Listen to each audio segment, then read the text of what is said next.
Welcome to Black Ibis Social Club. I'm Alexandre Constantine, and we got Mr. Phisto and I here. And you're listening Hey to, everybody. you're listening to the best podcast on Substack. Well, in my opinion, at least, or I'd like to think so. And today is when we're recording this, it's a beautiful day, and it's a beautiful afternoon here in South Carolina. Probably a beautiful day in Florida, right? Yeah, no, it's been amazing. We're in that season where it may or may not be kind of cold in the morning, and then by the time lunch comes around, it's like 70s, 80s. It's the Basically, Sudana up in New York City will stab me for just kind of pointing out the fact that it's nice here and not probably New York City. Right. So It probably sucks in New York City. It's beautiful here too. It is kind of chilly in the morning, but I mean, I still just wear a t-shirt while I'm driving to work. And then, today I had like one of those days where it was just a shitty work day. It was just busy and everybody was crazy and it was just busy and crazy. One of those like I didn't get a chance to, like, I took a lunch and it was like 10 minutes because I was like 2 hours behind everything. And I'm walking down the stairs from my office. And I'm just like, man, fuck today. I don't even want to fucking do. I'm just like not in the mood, right? And I yeah, walked out of the building and it was just perfect, beautiful. Birds were chirping. There's like cardinals bouncing from tree to tree and like mockingbirds. And I could see the ocean in the distance. And I was like, the weather was just amazing. A slight breeze with like that spring kind of like flower scent in the air. And I was like, yeah. this is amazing. I feel great. Fuck everything. You know what I mean? So I want to say something real quick. I just happened to touch my microphone, and I think I found the gain control on it just now, literally just now. That's how professional our deal is. Oh So wow, it sounds amazing now, actually. so it doesn't sound. Yeah, I turned it all the way in the direction that I thought looked good. So this is how professional we are here, folks. I, Literally they got to turn it mixing down just sound. a little bit.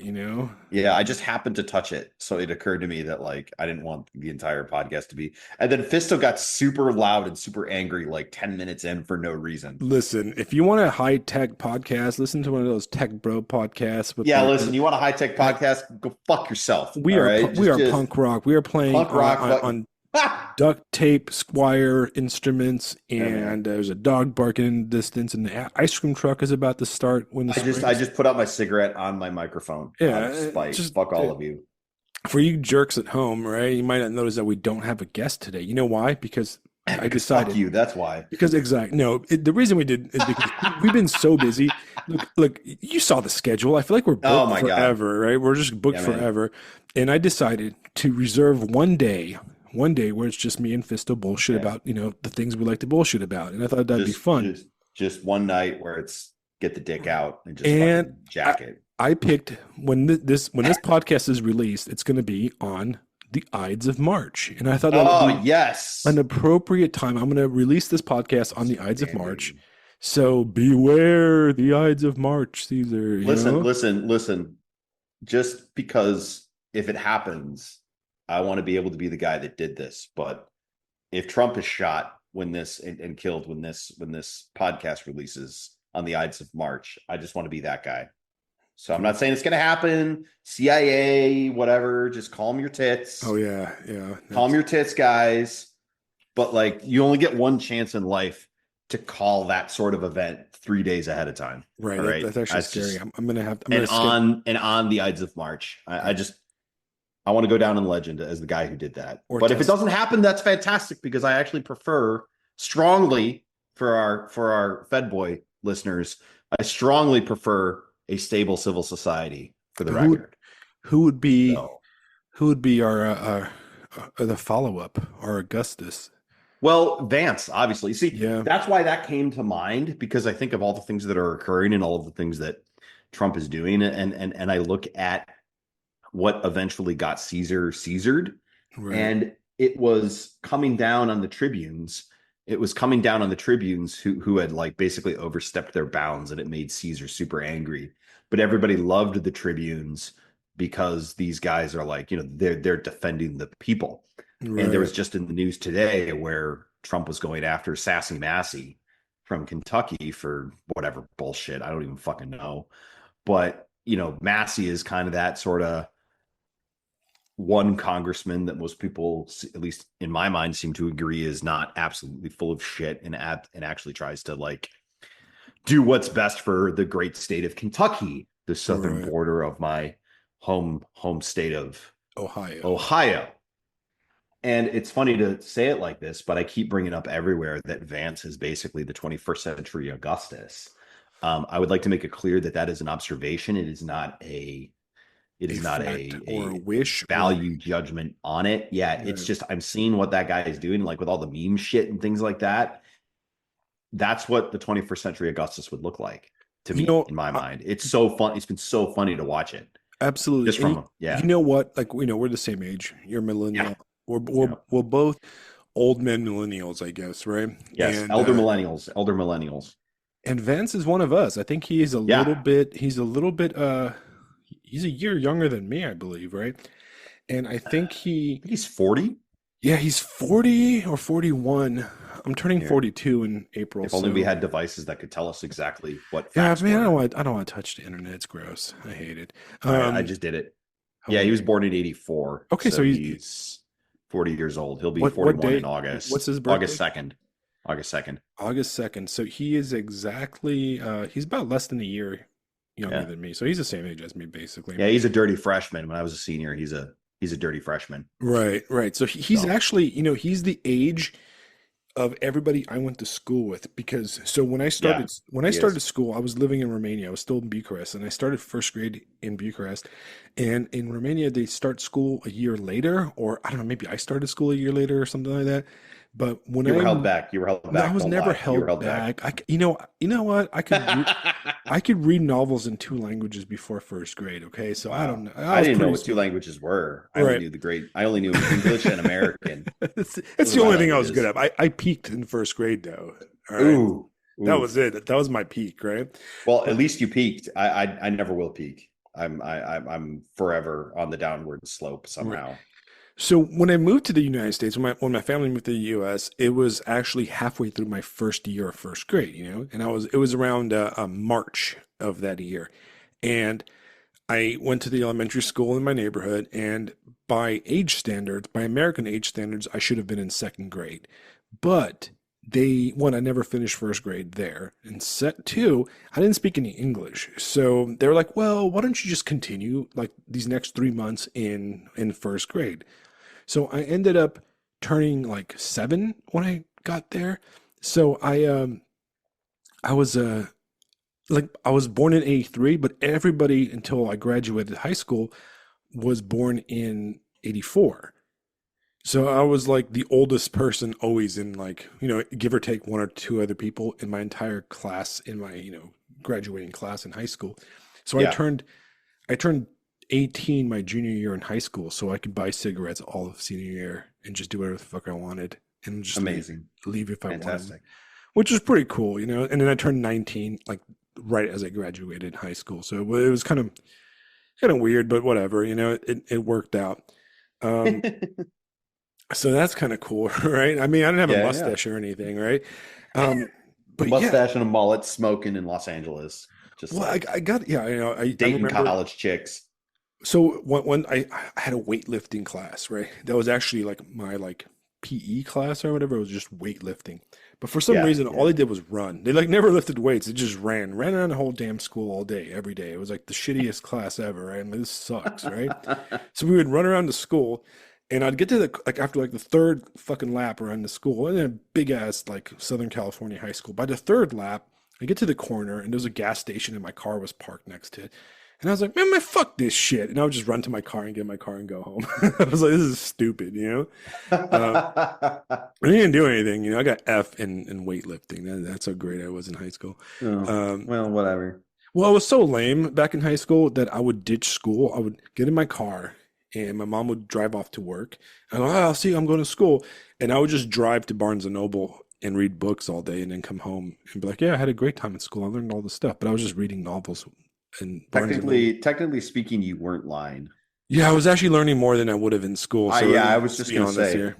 we Yeah. had so as you know, and some people on Substack will know if you follow the Phistonian discourse, we did Animal Farm in class, not this week, but the week before and the week before that. So we basically did like a chapter a day, taking our time, hey, go ahead, read a book for the first time in your life and perhaps enjoy it. And today, I did kind of a test. I had them read or attempt to read Orwell's essay, Why I Write, and then had them answer some questions. And I tried to, this Substack or this podcast has inspired my teaching, but I told them, look, guys, let's be real. School sucks, right? And everybody nods their head. They're like, yeah, school sucks.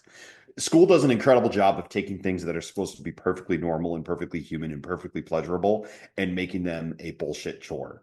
So I want you guys to pretend that we're not at school. You're at a coffee shop. You're at Barnes and Noble with your buddy, Mr. Redacted, and we're discussing Animal Farm and we're discussing Orwell and we're just talking about it because we read it and we're friends and we want to talk about something cool like I do on my podcast. What's your podcast? Can we listen to it? Never, ever will you ever get my podcast until you graduate, maybe, you little fuck. But anyway, so, swears and jokes aside, you didn't lie to your mother. So that's fantastic. Right. And, and I graduated, so that's all that matters, right? And now you have an award-winning podcast. I do. And on Substack. And, you're right. School does make everything not fun. And it's absurd. Right. It's absurd. Now, for other people that are maybe younger people or people have never experienced this, the military is very similar to school. It takes everything that you think would be fun and it makes it not fun. Like before I joined the Navy, and I went, I joined the Navy and first of all, I'm going to tell you a little bit quick Navy story, right? I joined the Navy and I was expecting Mai Tai and hookers on the beach. That's what I was expecting. Yeah, bro. Right? I was like, I'm going to be on a boat. I'm going to sail around. I'm going to do the music video. I'm on a boat. Yeah. I did 20 years. I did 20 years and I've never stepped on a fucking boat, right? But so I joined the Navy and a year later, I was patrolling in Afghanistan with 3rd Battalion, 1st Marines Infantry. I was like, how the fuck did this happen? I was like, I was expecting Mai Tais on a boat on the beach somewhere in the Pacific. Yes, Afghanistan with their world-renowned Navy. Of course, I mean, I'm joking. I chose my career path in the military. I'm a medic and I did that. I did the whole medic thing. Yeah. And, but what's funny is like one of the things I was a California boy, liberal family, liberal people. So I never really shot guns or anything. My mom was like European. Guns scared her. Dad is like, I don't give a fuck about guns. And so I was like, oh, I'm so excited. I'm going to shoot an M4. I'm going to shoot a 50 cal. I'm going to do all this stuff. And then the Marine Corps ruined my love of guns, my hypothetical love of guns, because when you shoot guns in the military, it sucks. Right? Yeah. Because you spend like 3 hours waiting in line to pick up your stupid rifle. Then you go to the fucking range and it's not fun whatsoever because it takes you like wait for like hours to shoot for like 10 minutes. And then you spend like 2 hours picking up brass from the ground while some asshole's yelling at you. Then you go back and it's like the afternoon or like late evening basically. And you have to sit at the armory until you polish his stupid rifle until some jackfuck, right, tells you that like, oh, it's perfect. But they never say it's perfect the first time. They always like you spend like 2 hours polishing the damn thing, with like gun oil and all that crap. And then you go turn it in and the guy's like, oh, there's a fucking bit of speck of something on here. Take it back, start again. Yeah. And then I can feel the essence of retard on this right. A little bit. And it's midnight by the time you're done, and you're like, I never want to fucking shoot again, And the Marines did this thing called Grass Week, right? Grass Week, and they do this shit every year when they do their like rifle qualifications. You guys in the military can attest to this. You basically like take your rifle and you zero in onto this shooting barrel, which is just like a oil can type thing. You know what I mean? Okay. And you sit there in the prone position or in the standing position and you dry fire. So you go click, zero in, click. And they do that shit in the parking lot in Camp Pendleton. And it's like a fucking week of this, like 8 hours a day on concrete in the fucking parking lot on your knees. And you literally just want to fucking die, right? By the time this shit's over, right? You're like, God, this fucking sucks. What is the point of any of that? What is the point of any of that? So the point of it is, I mean, it does in a way make sense. The idea is to be familiar with the rifle as like an extension of your body and be able to like aim down sights, or through your ACOG scope, like just as a second nature, so you do it all day to become, but it fucking Yeah. Okay. sucks. It sucks. It's not fun. It's like, you watch like the military movies and stuff, and you're like, oh, I'm gonna fucking shoot my gun, blah blah blah, and then it's like super lame, and it's not that at all. It's like, and you gotta like do math and stuff to like shoot guns, and you're like, this sucks. This is not fun. Wow. You know. I Um, wonder if it's always been like that. What has it ever been fun to train in the military? Probably not. Ever in the history of unless it was like Genghis Khan and his horse boys. But even No, that probably, no, it's you probably had not. you had to like sit on the steps and zero your bow and arrow, and you Yeah, had yeah, Genghis Khan yelling at you and murdering your cousins if you fucked up. yeah. No, I mean, if it was fun, then they Huh. wouldn't pay for it, and if it was fun, they wouldn't like hijack you into like Yeah. and like like it is never fun. I don't know. I mean, I I can don't know. imagine how. Maybe the German tribesmen who like fought the Romans. Maybe that was fun because it was May, just life and like it yeah, was, and you got to go run around in your whatever outfit with your swords and ambush Romans in Teutoburg Forest or something. Maybe that was fun. yeah. The fun stuff in the military I don't is like know. the after hours stuff. Like when you're Well, just yeah, you're doing all the fun stuff afterwards. Yeah, I mean, and deployment was fun. There's like some fun stuff in Afghanistan, as fun as you can be, maybe in the future I'll talk about that stuff. But anyway, What grade were you teaching Animal Farm? it's freshman. Okay. I exclusively freshman Okay. is my cross to bear. So, what's interesting, I actually was going to bring up another book. All right. Yeah. What's So, that? okay, The Great Gatsby. The classic. Did you read The Great Gatsby in high school? Yes, I did. Of course I did. I went Okay. to an American high school, sir. I Okay. read The Great All Gatsby. right, so I'm gonna pull up X right now, and we're gonna talk some shit right now. Because are you Uh-oh. ready for this, right? Because I'm gonna talk some shit. Okay. So All right. I do have an X account, a Zitter, I have an old. Haha, faggot.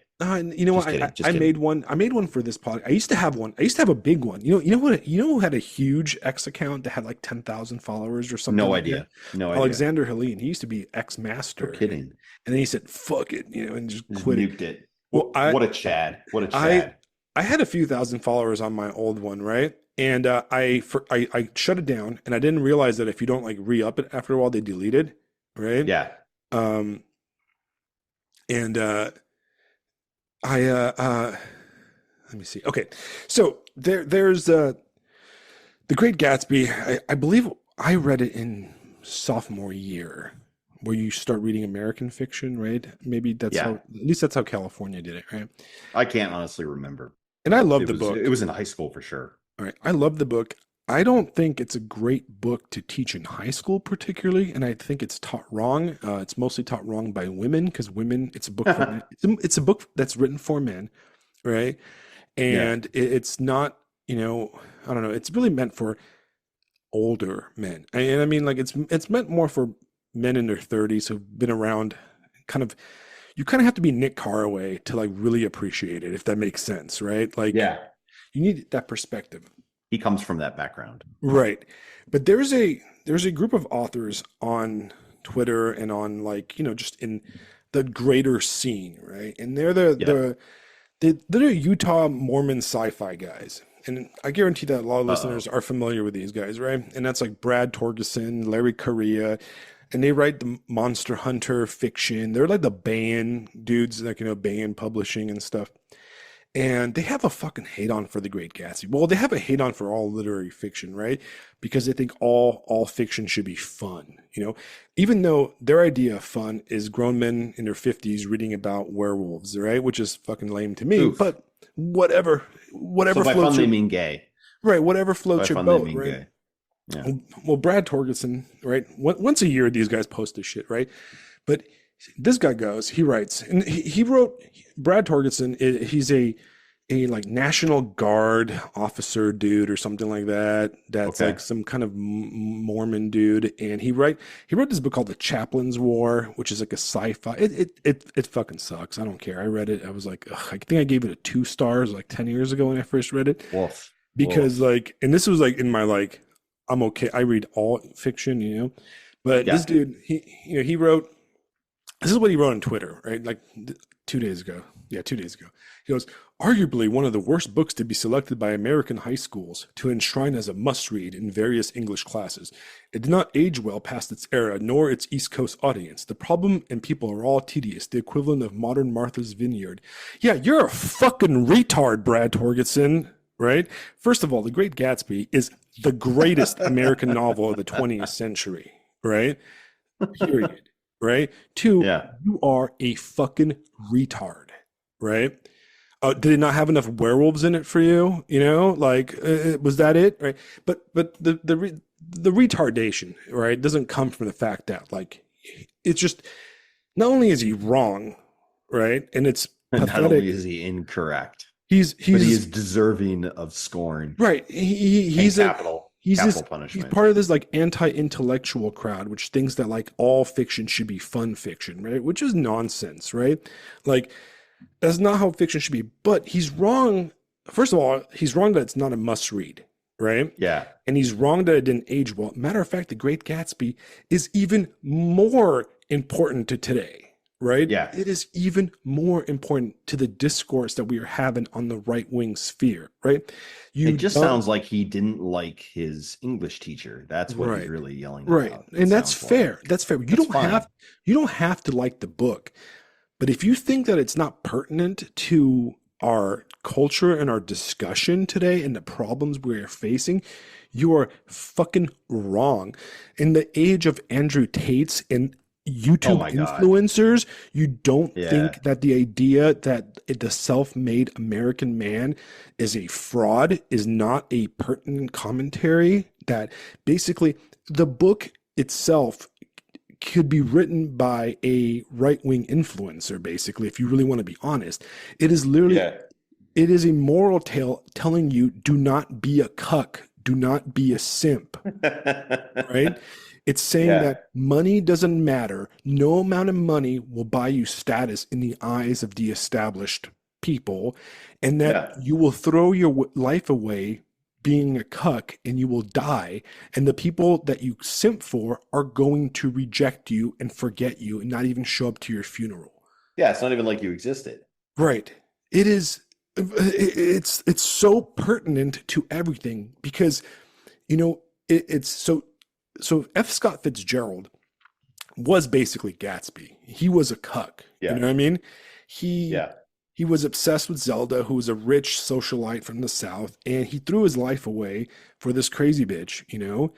And then he died, you know, he died of liver cirrhosis in Hollywood, completely forgotten, right? He didn't even like, his book didn't even become famous until after his death, right? But even more importantly, though, it is like, you know, it is a critique of the boomer mindset to young men today, in a way. It's a critique. The book itself. Tell me more about that. Right. You know those guys that tell you like, oh, you know, the whole, oh, well, just you know, be a manager at fucking Panda Express, right? And eventually you'll make money, you'll get the girl. No, motherfucker, you won't, because it's not about money. It's about status, and you will never have status unless you were born in it. You know what I mean? Sounds to me like it's the boomers are an entire generation of Gatsby's. Oh, right. Well, that's their fantasy because, you know, F. Scott Fitzgerald. Oh, we made it to status. We made it to, and it's just you are mortgaged out your ass and live in an RV and you know, you have a bunch of toys. You don't have any meaning.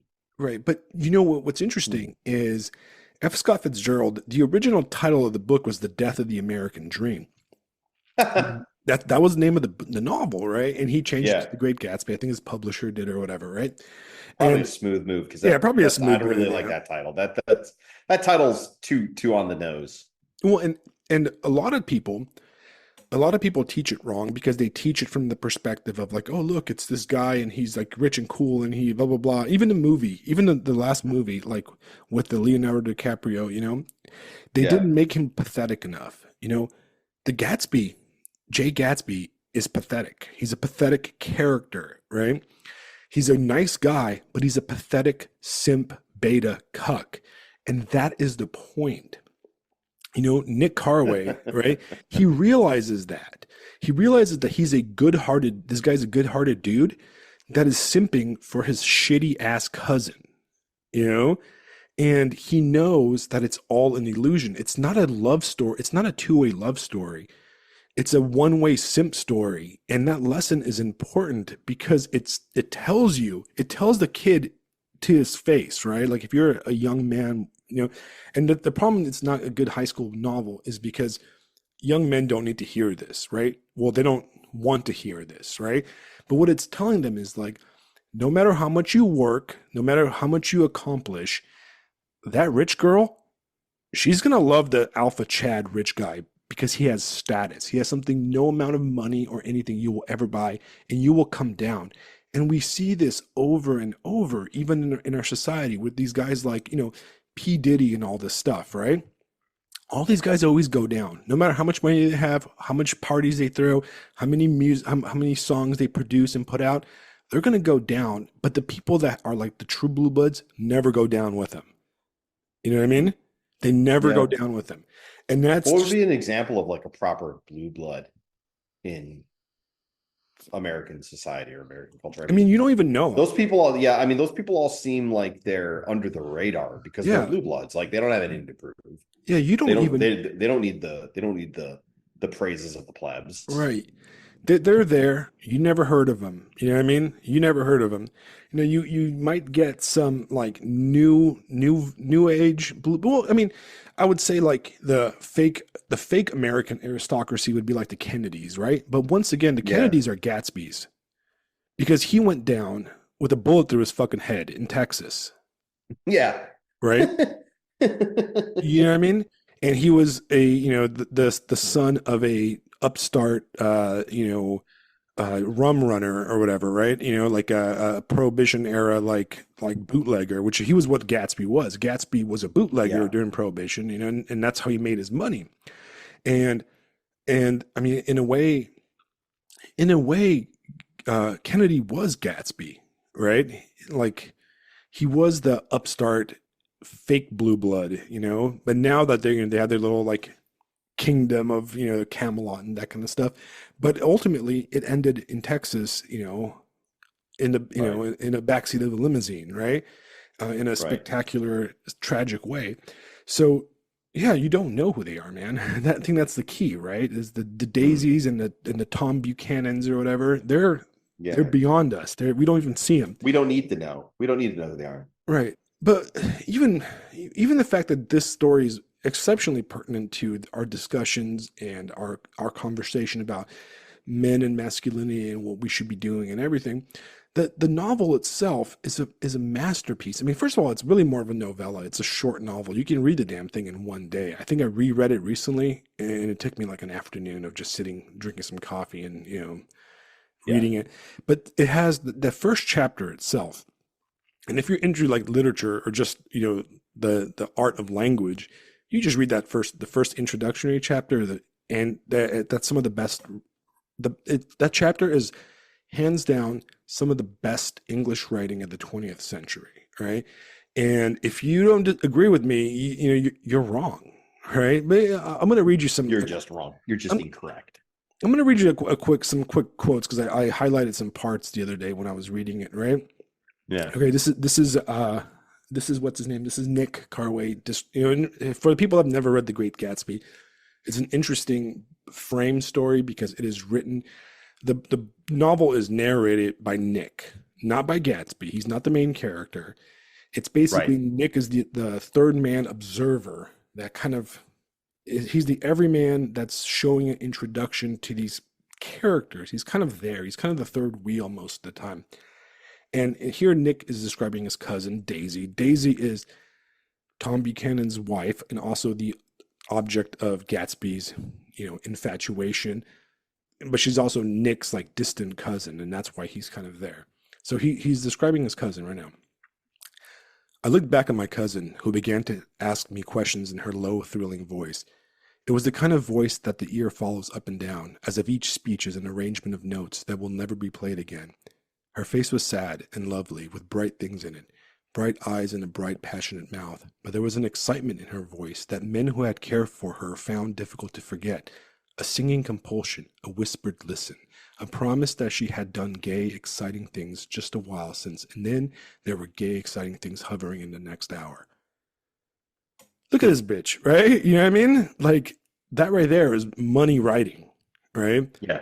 I mean, and he goes on to say, for a moment, the last sunshine fell with romantic affection upon her glowing face. Her voice compelled me forward breathlessly as I listened. Then the glow faded, each light deserting her with lingering regret, like children leaving a pleasant street at dusk. All right, come on, man. You know what I mean? Yeah, In, I in do. chapter It's two, in chapter two, he describes the parties, right? And this is one line I highlight because I thought it was so good. There was music from my neighbor's house through the summer nights. In his blue gardens, men and girls came and went like moths among the whispering and the champagne and the stars. Dude, just that sentence alone is like Fitzgerald is dropping bangers left and right. The whole like little novella is a banger when it comes to like words and writing and the literature. And to dismiss that makes me want to slap you. I don't know, you know what I mean? Like I do. are you really going to tell children like a young man who is into literature, who's into writing and art, that he should rather read some fucking bullshit about werewolves and elves and shit, you know, instead of some of the best literature of the 20th century? No, dude, you're wrong. You're stupid and I hate you and I wish the pox upon you, man. I don't know. That was my rant, dude. Sorry. Yeah, no, good rant. In the spirit of Animal Farm, I'll put The Great Gatsby on my reread list. It's been a very long time since I read it, just like it had been a very long time since I read Animal Farm, and I expect I'll experience a similar kind of enlightenment because when I read Animal Farm back in high school, my God, it was 1995, 1996, whatever the hell it was. I didn't know anything yet. Right. And especially over the past few years where I've gotten into Orwell, not just Orwell, but also the Spanish Civil War and studying the Cold War in college and since, and just all the thing, all the context around it. Every word, just my own rant, every word in this book drips with meaning and drips with a clarity of precision. That's what I really like about Orwell. And it's funny. He's not afraid to hit you over the head with it. Like naming the head pig Napoleon. You know what I mean? Right. Like Right. to any European, it's going to be, and to an English person, Frenchman you should hate. Like it's just, he might as well have just named the guy Stalin, but somehow he gets away with it. Somehow it works. Right. And then Squealer, Pravda, Snowball, nice little reference to Trotsky's hair, and then Old Major with the tusks that hadn't been shaved. It's Marx's beard, man. Right. Just little things like that. Right. And the most interesting for me has been reading Younger's The Worker. That's finally starting to click because of Boxer the horse. Boxer is the worker. Right. And seeing the things Boxer does and the things that Boxer, he powers the farm. He powers the animal farm. He is it. If it weren't for Boxer, nothing gets done. Nothing gets nearly done. Right. Right. And when I was talking about it with the kids, they were like, well, he's the working class, or he's the guys, think further. He's the essence of the modern age. He's the man that wields technology to get things done, to build the world, to build existence. Right. And at the end of it all, He ends up at the glue factory. Yeah, he ends up at the glue factory for a case of whiskey. Right. I loved how many kids caught that because the way I did the quiz, I had some quizzes that were provided by another teacher and they were fine. But after a while, I was like, I'm going to start just free, just free forming this shit. Free, just, what's the word I'm looking for? I'm just going to, go rogue on this. And I asked him, Boxer, what happened to Boxer? Where did he really end up? And then I just threw in the question, where did the pigs get the money for the whiskey? And a few kids were like, well, they just found the money somewhere. And then I would just look at them and they'd pause and go, oh my God, what? I'm like, yeah, they sold bro. They sold the bro for a box of whiskey, for a case of whiskey. And I love how many kids caught that. They're like, that's so bad. Yeah, man, the ship Boxer off, baby. Fuck him, right? Thanks for your service, comrade. I'm going to go get drunk. Horrible, horrible, horrible, horrible stuff. Right. It's such a dark book. The clarity of the darkness is exquisite. Right. And I had more than a few kids when they get to the last sentence The creatures outside looked from pig to man, and from man to pig, and from pig to man again. But it was already impossible to say which was which. Right. Just And then and you take into account Orwell's history, right? And you oh realize yeah, that, he himself was a true believer. The guy was, yeah, he went to fight for the Reds in Spain. yeah. He He and got caught up in it, man. he got Got caught caught up up in and he it. went down there. I'm going to check it out. And then everybody's joining the militia. I better join the militia. You guys going to kill fascists?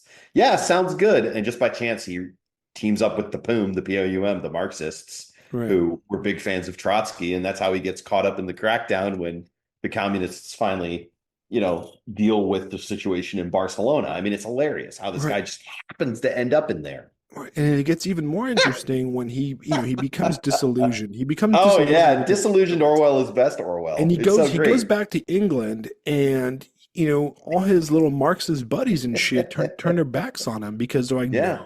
no, Stalin's great. He's not, blah blah blah, Stalin's the best. Stalin's the best. Yeah, No. Oh, and fuck him. it's so interesting to contrast him with Peter Kemp, who wrote his his memoir, Yes. Mine Were of Yeah. Trouble, where for listeners, Peter Kemp was a young man that also went to Spain, but unlike Orwell, he fought on the sides of the Roquettes, which were the Catholic militias that fought against the communists. They fought on the side of Franco, and the Catholic Roquettes were not the what was Franco's crew? What were those guys called? The Um. the hardcore fascist w- guys. What were those guys? Uh. Are you thinking of the Flange? The flang, the Yeah. phalanges, right? Flange were. I mean, from what I remember, it's been a minute since I've looked at this stuff, but from what I remember, Franco, he's primarily part of the military coup, Right.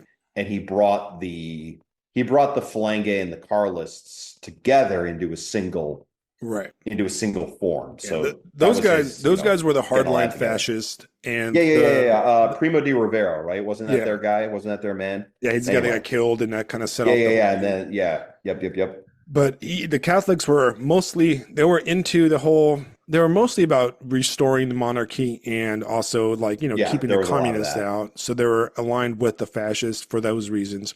Well, Right. anyways, he fights the fascists. He fights alongside the fascists against the communists, and Hmm. he even meets Franco. Goes back to England, and he's blacklisted because basically the Marxists run the universities and stuff. Right. But then he gets pulled into the OSS, and he ends up fighting the Nazis uh, in Eastern Europe later on, in I believe Yugoslavia, Albania. He's in Albania fighting against the Germans, but he's mostly fighting against the Russians and the Marxists because those guys are equally bad or almost as bad as the fascists he's fighting. At least to Right. the people that he's supposed to be protecting. And then he ends up in, I believe, Indonesia after that at the end of the war, and he's working with decommissioned, stood down Japanese soldiers after the war is over to kind of pacify communist rebellion in that area. And he kind of gets the brunt of the American betrayal of the British Empire, which is a very fascinating thing that most people don't realize is that after World War II, the US went out of its way to basically shit on all the European nations and dismember their empires across the Pacific and Africa and that kind of stuff. But what's interesting is to contrast Orwell and Peter Kip. I mean, the fact that most Yeah. people know who Orwell is because he does write from a very pro-Marxist standpoint. Even Animal Farm still portrays the Trotskyist side of the argument in a positive light. It Yeah. gives In so much as Snowball is a true believer, right, especially when he, distinguishes himself in battle. I mean, we were talking about this in class. right, Snowball's clearly not to be trusted in the long run, but at least he puts himself on the line. right. But he wasn't smart Snowball. enough. But he wasn't smart enough to deal with Napoleon's. I mean, the guy was naive at the end of the day. Right. I mean, he's a Bernie He didn't. Sanders. Yeah, he didn't realize the truth. He got cucked. I mean, I bet you Bernie Sanders pretended he was Snowball his entire life. Yeah, That's probably his yeah, favorite character. He sees himself as Snowball, right? yeah, Like the ideological, pure socialist, yeah, versus next time I'll be good. Next time we yeah, won't have Napoleon. No, it always ends up in Napoleon, guys. It always leads to Napoleon. It's just how yeah. it's just how it works. You I'd know, even suggest I'd even push back a little bit against the idea that Snowball is seen in a positive light, only because he loses so badly, and he's right. eventually completely forgotten. So, in a certain extent, it's like, bro, how did you not see that coming? You're so smart, and you got played by a thug. Right. Good job. That's the thugs. The thugs always win in the end, you know? Yeah, yeah, Ideologically speaking, I mean, the thugs will always win because the thugs are the ones that are going to punch your face out, you know? yeah. They're You can willing to do the sit thing you will there, not do. yeah, you sit there, you're going to talk and you're going to talk about morals and you know, that kind of stuff and ideals, but when it really comes down to five finger fist to the face is going to Yeah. eventually win the war, you know? How Or compelling, Conrad, up against the wall. yeah, that's great. Cool. We're going to shoot you in the face and we're going to take your shit, you know? Yeah. And that's really how it always turns out, you know? The winner is the first person to Hmm. punch you in the face. That's how it works, you know? And we see this, you know, ultimately, you know, we talked about the Ides of March, right? In the end, Uh-oh, here we the go. people that won the post Ides of March battles or the people that ran the empire for, you know, hundreds of years afterwards, you know? Right. It was, you know, as much as we can, you know, I mean, first of all, historically speaking, right? The idea of the Ides of March, was that a Shakespearean creation? Is that where it comes from, or was there actual any No, I history? think he did. It was actually March 15th when it Oh, happened. okay, I right. think. Because I know the famous line "Beware the Ides of March" is from Julius Caesar, the Shakespeare play. Right. But I'm sure there's some basis in actual historical fact, you know. But I'm not as well read on the Roman Empire as everybody else is.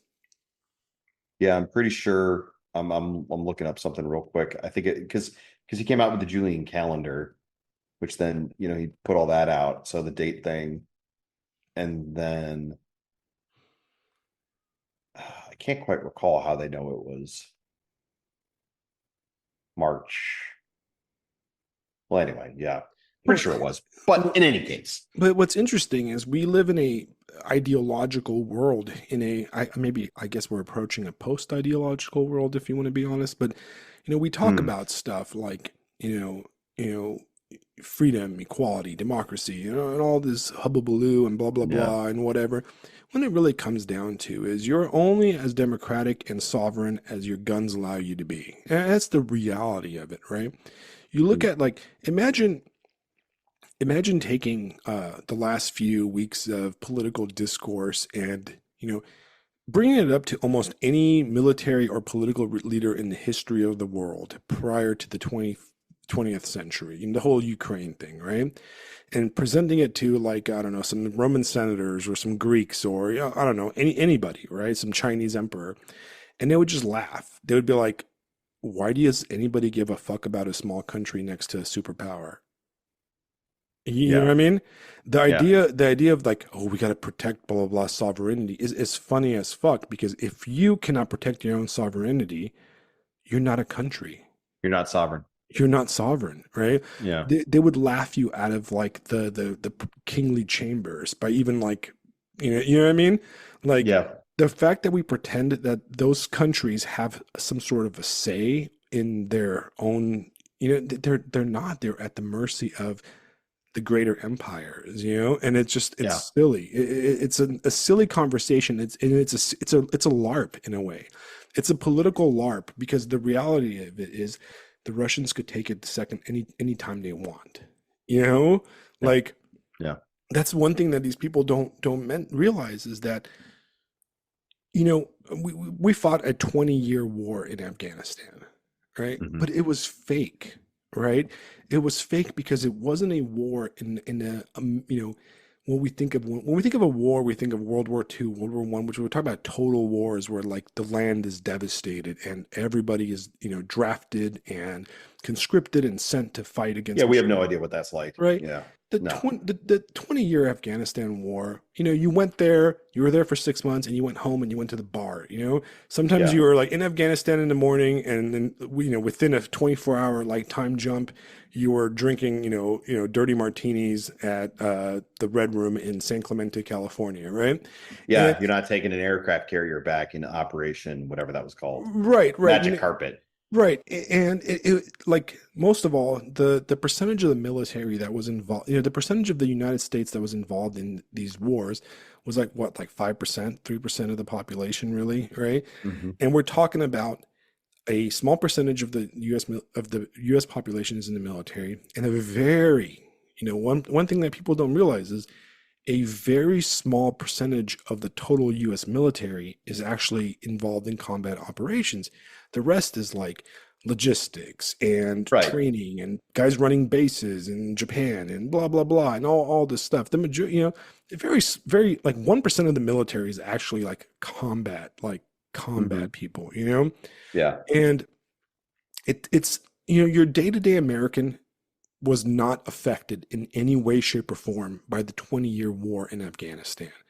Most No. people did not give a shit. They didn't know anything about it. They still don't know anything about it. And it's an almost a non-event, Maybe they know something because they watched a movie on it or, or the news or something like that. But for the most Yeah. part, nobody knows anything about it, that's how it is for the Russians in Ukraine. And something that we don't want to admit is that they're not they're not fully mobilized. You know what I mean? We're not talking about the Red Army of fucking Stalingrad smashing against Ukraine. We're talking about they're like to them it's like a police action, right? They're Yeah. not fully mobilized where they're Yeah. mass bombing cities, which they could do if they wanted to. To Right. them it's they don't even they call it a special military operation, Yeah. which is Yeah. in the same way Vietnam was for the United States. Yes, Vietnam was a cultural and a very important element for the United States. But once again, it did not affect everybody, Like it was something that was over there, over the water over there, right? And it's the same thing for the Russians, maybe a little bit more because it's in their border, but it's not as existential for them in the same way it is for the Ukrainians, right? And ultimately, right, it's just not going to happen, like you just can't win. I'm a Romanian, and I know very well that countries like that are never going to win against massive countries that span continents. It's like the Germans were going to lose against the Romans, the German tribes. It was inevitable. It was Right. just how it was going to be. And it's just the same way. It's how history works, man. The guys with the guns and the swords and the steel and the organization are always going to win. And even if we were to give all our military might and power to the Ukrainians to beat the Russians, and they did beat the Russians, let's say they did, right? The Ukrainians still don't win. The Americans win. Yeah. Ukraine is still not Ukraine. It's Wrong now state. a state. It's now you know what I mean, right? Yeah. It's like, but we don't admit that. We're not admitting that because we believe in sovereignty and democracy and blah blah blah. No, it's not how. Well, you have to. I think what's going on, and kind of ties back to the beginning of the conversation and what we've seen, like, joking about the Vance memes and, 21st century Augustus. We're still, the vast majority of us are still functioning under the idea and the belief that, the 20th century. I'm looking at the NATO articles. The Right, parties to this treaty reaffirm their faith in the purposes and principles of the Charter of the United Nations and their desire to live in peace with all peoples and all governments. They are determined to safeguard the freedom, common heritage, and civilization of their peoples, founded on the principles of democracy, individual liberty, and the rule of law. They seek to promote stability and well-being in the North Atlantic area. They are resolved to unite their efforts for collective defense and for the preservation of peace and security, and therefore agree to this North Atlantic Treaty. Europe has been pissing on this for 40 years. So have we. I mean, live in peace with all peoples and all governments. They're determined to safeguard the freedom, common heritage, and civilization of their peoples. Give me a fucking break.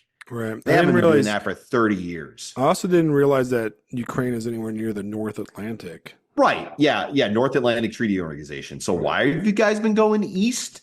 What's that got? And look, we're in a position, we're in a time where I do believe it will, like you've already kind of said, it will lead to the end of the ideologies, a post-ideological, but we're moving into a new synthesis. It's going to be trying to figure out how to exist in this post ideological place. But now we have this new level of technology.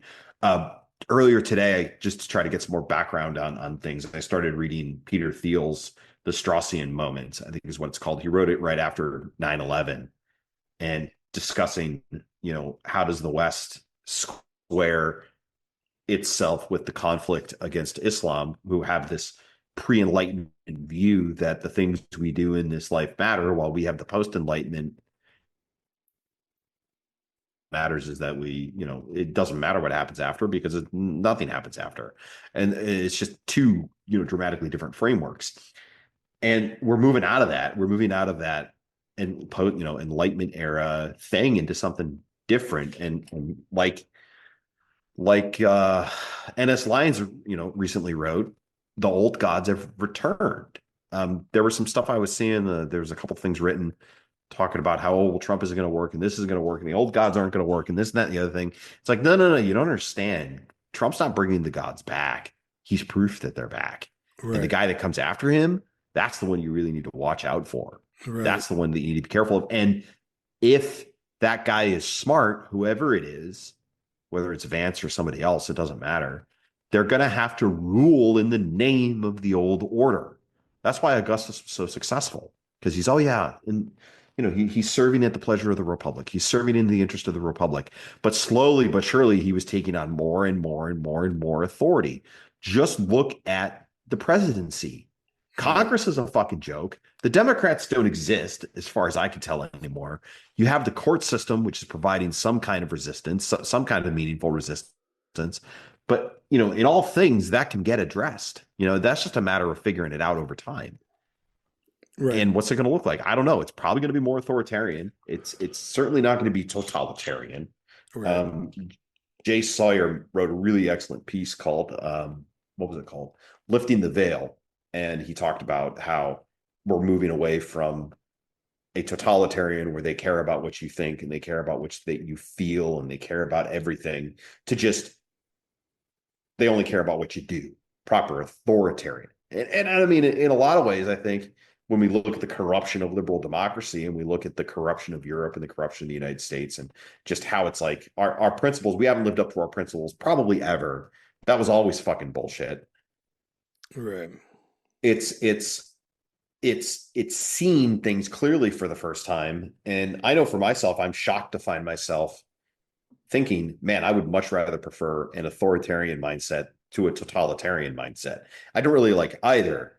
But at the end of the day, authoritarian, I was trying to explain this to my kids while we were discussing Animal Farm, discussing with my students. Guys, an authoritarian, pay your taxes, hail Caesar, don't kill each other, don't steal. Everything else, your music, your art, your religion, don't give a shit. As long as you do those four things, we're good. While the totalitarian goes, this is your music, this is your religion, this is your beliefs, this is everything. And if you divert even for a second, why is totalitarian so terrifying? Why is Napoleon and Animal Farm so effective? Well, because no one's perfect. I talked to them about Beria. Show me the man and I'll show you the crime.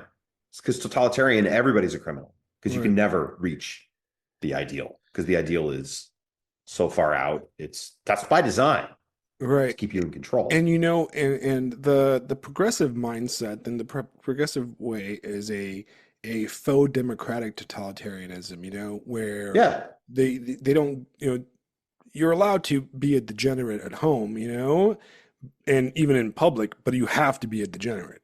You know what I mean? You have. You're not even allowed to. You're not even allowed to be that anymore. They'll find something to. They'll find something that you're wrong. You know what I mean? Yeah, they'll find something to nail you if they want. Yeah, exactly. It'll just shift as attitudes and tastes and the need of power evolves. Right. The things that are out there now. I mean, that's just what works. It'll change tomorrow. Nobody cares. One thing that one thing that I want, and if I had like one political wish, is that I want the elimination of bullshit pretenses, Yes, 100%. That will be that is a healthy advance, because you're not lying. What did you say about Dostoevsky? The most important thing is don't lie to yourself. Right. That's exactly what I want. I Yeah. want the elimination of these like okay, you know the discussion about US aid or whatever, right? Oh And my God. now the libs are like, "Oh, you know, well there wasn't really any fraud and all that stuff, right?" Well, I That's don't like bullshit. that framing. I don't like that framing. What the real framing for me is I don't want to argue whether there was fraud or not. I don't want to even give a shit if like Musk or Doge or whatever finds fraud, waste, and abuse, right? What I really want to say is this. I don't give a fuck if there is fraud or not. What I give a fuck about is that I don't want a penny of my money being spent overseas. That's it. Right. I don't Yeah. care whether it's for good or for ill, whether it was done within the law, right? Of course it's done within the law because you fucking wrote the law, dude, you Within the know? law. Yeah. You just make the law whatever you want. Come Right. on. That's So, of 101. yeah, like I don't need to know whether it was fraudulent or fake or stupid or I just don't want it at all. I don't want it even if it was done 100% by the book, right, and all that money was going to feed starving children in Botswana or wherever the fuck, right? I still don't like it. I don't want it. I don't want it to happen because I want American money to stay in America and that's it. You know what I Yeah. mean? And that's Yeah. the framing I Exactly. care about, right? I don't give a shit if the Ukrainians are the good guys and they're for democracy and they're going to build the shining city on the hill in Kiev, right? And that the Russians are Yeah. Right. neo-Nazi communists or whatever evil of the day is going on, right? From whoever's opinion, right? I don't care. That's the thing. It's like I just do not want my money going there at all. Whether they're good or bad, whether it is good or it's bad. I want my money going to North Carolina. I want my money Yeah. going to Los Angeles. I want my money fixing my roads, my schools, my streets, my people. That's all I care about, you know? And that's where I want the refocus. And I'm going to say something right now that everybody's going to get mad at me. The one president that kind of started this like adventurous shit is Teddy Roosevelt. And in a way, I love Teddy Roosevelt as a Oh, man. 100%. You know, you're 100% correct. We're going to have that splendid little war in Cuba. Yeah, right. This Come on. Come whole on, this guys. Come on. this Come on. whole get involved in other people's shit was a Teddy Roosevelt thing, and you know what? He was wrong for that, and he paid the ultimate price for that because his son died in a war, overseas for no fucking reason, And it comes down to is people will say, "Oh, there's some good wars." Well, no, there is no good war when an American dies at D-Day, right? I don't care. Right? When some kid from Yeah. Kansas gets cut down by machine guns on a beach in France, it doesn't fucking make my world a better place, guys. I don't care. You know what I mean? Because you Yeah. have to prove to me that American involvement in World War II made the world a better place. And you know what? You can't prove that the other option would have been bad, right? Because Yeah. ultimately we had no problems being friends with all sorts of evil people around the planet. So, Right. you know, sure, he's a hero. All those kids that died, in Europe were heroes. Whatever, right? Well, you know what? His girlfriend never got a husband. His mom never had, a son grow up, and become a grandmother. What is the value to the Kansonia or Kansas guy or the kid from Ohio to die in some foreign country? You know what I mean?